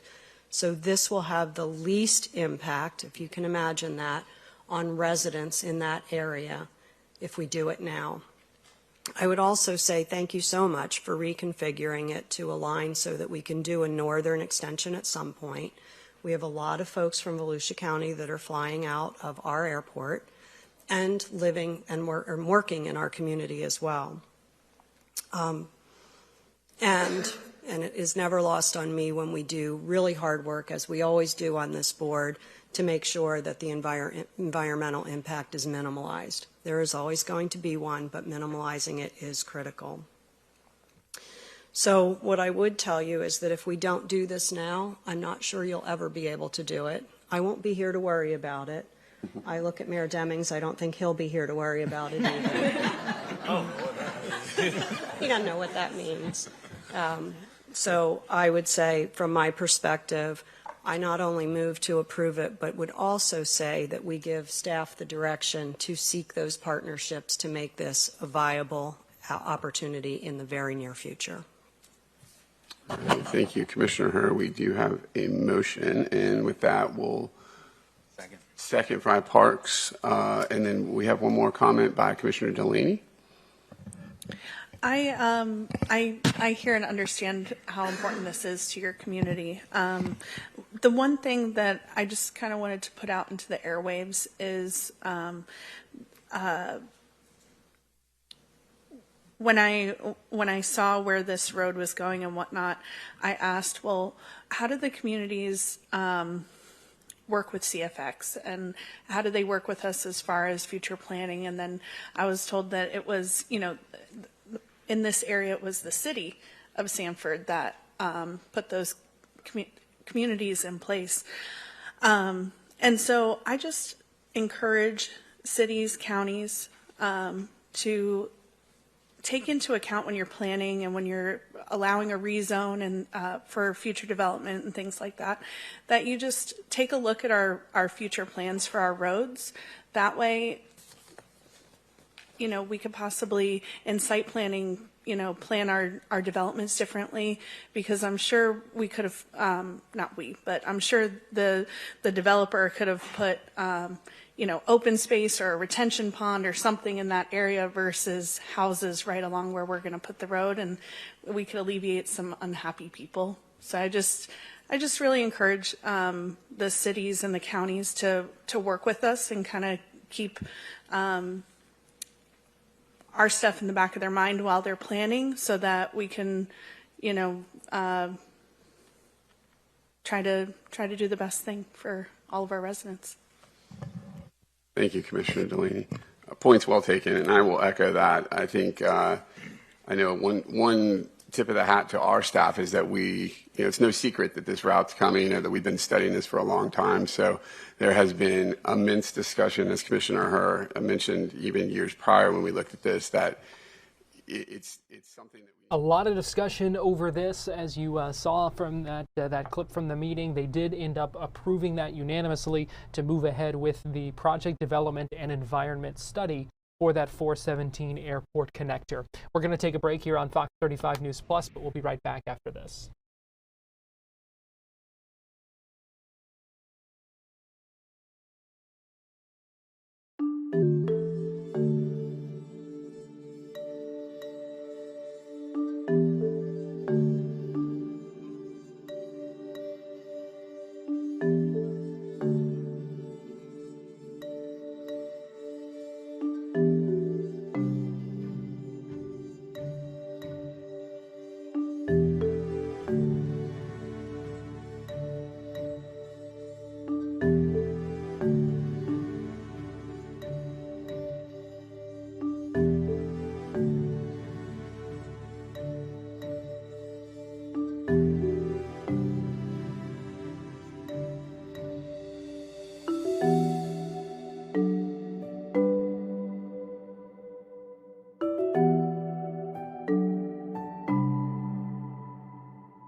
You're watching Fox 35 News Plus, streaming on Fox Local. A live look right now at downtown Orlando. A new food hall opening up this weekend in downtown Orlando. It's A La Carte City, part of the Art Squared new park at the corner of Orange Avenue and Robinson Street. Spoke with the owners of A La Carte earlier today to talk about what folks can expect. So A La Carte is technically it's a food truck park. We have multiple food vendors that come together. They vend every single day, lunch and dinner. And ultimately what it is a place for people to come together and try different types of food, different drinks. There are 5 vendors at our first location, 8 vendors at our second location. And we have an open air courtyard for people to enjoy the nice weather when it cools off. We have a covered pavilion for people to dine inside, and we've got beer and wine, non-alcoholic drinks. We're very community friendly, family friendly. We just want people to come together and enjoy just being very redundant right now. It's kind of it's kind of like a neighborhood hub. It's kind of like a reflection of what's kind of going on in the neighborhood. We try to do a lot of events, try to do a lot of like promotion, give backs, try to support local teachers, and we do blood drives, and we do all kinds of stuff to kind of get the community to kind of come together and just be a little bit more than just a restaurant. And it's a big weekend because we know with the new space opening. So talk to us about what's going on downtown. Yeah, we've been very fortunate enough to be asked by the city of Orlando to operate a very similar model to our current business. They have this project called Art Squared. It's the first of its kind. I believe it's a kind of a privatized park that's really designed on local art. So we have a really nice big mural that was just completed last month. It's just kind of there's all kinds of art displays and things going on all the time. The city's basically built more or less another a la carte, but it's for the people of downtown Orlando with an open air courtyard, multiple food vendors. We will be serving craft beer and wine and non-alcoholic beverages and kind of overseeing the day-to-day operations, just like our normal a la cartes. But this one adds this extra art component that we intend to kind of have rotating art on our walls inside. And the city's built this really great LED screen that kind of overhangs the entire park. And on that will be rotating curated digital art. So it's just this kind of artistic food and drink and community all coming together right here on the corner of Orange and Robinson, downtown Orlando. So what can people expect from the vendors, from the art? What will they see there? Yeah, we actually have who got voted best food truck in Orlando a few times over, Red Panda Noodle. They're one of our primary vendors to get us going.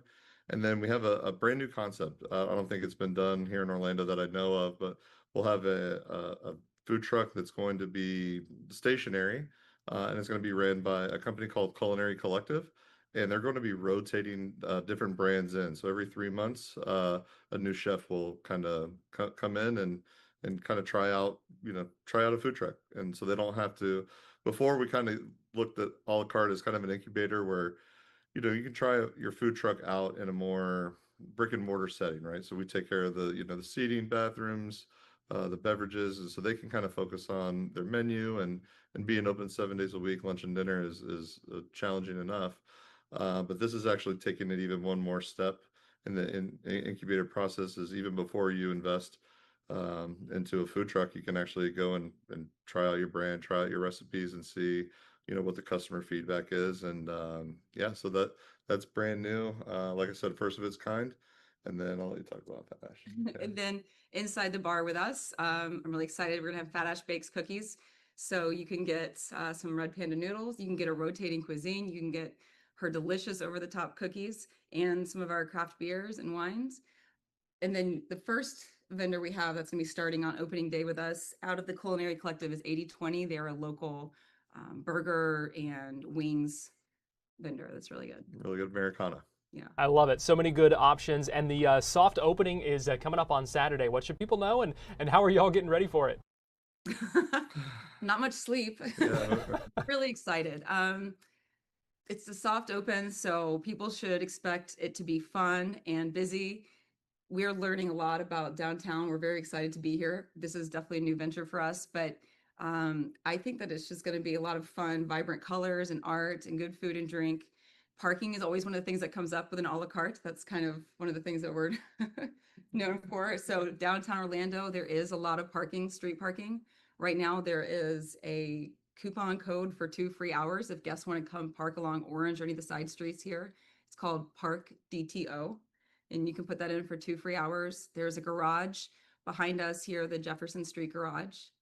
And then also one of the programs we're really excited about. Yeah, in downtown, in the downtown corridor, there's like a little ride share, kind of like an Uber. It's called Ride DTO, and anywhere in the circuit from 8 a.m. to 8 p.m. It's a $1 ride, and I think it takes you all the way up to Lake Ivanhoe, and yeah, you have to pull up the map. It's a pretty substantial area. So if you're kind of in the downtown area and you want to come check us out and don't want to fight the parking, just check out Ride DTO. It's only $1. The cool service. So what's the vision here? What are you hoping to see kind of come from this space, and what makes it so special? Yeah, I just kind of see it as like a space where kind of activating Orlando. We've done a decent amount of travel, and we've seen some really cool spots, very similar to this in Nashville, and really kind of just be a neighborhood hangout. We feel like our other a la carte locations are the neighborhood hub for its Main Street area, but this is downtown. If you just zoom in, if you type in Orlando and just keep zooming in, you're pretty much going to hit this spot. And I think it's something a little bit different, something downtown Orlando, really, hasn't had. And yeah, we're just excited, and we're going to see how it goes just as much as everybody else. Yeah. I think that it's a great place for people to come for lunch on a lunch break, to come grab a drink with friends after work, for people to gather before a concert, before games, to come here. We have found over the years that a la cartes really just serve as a community space to celebrate some of life's great milestones, whether it's birthdays, retirements, goodbye parties, weddings. They all kind of take place here, which is so kind of overwhelming for us. It's more than we ever envisioned, and we're excited to bring that here to the city district in downtown Orlando. Exciting times ahead downtown. Again, that soft opening on Saturday. We're going to take a quick break here on Florida on Fox Local. We'll come back.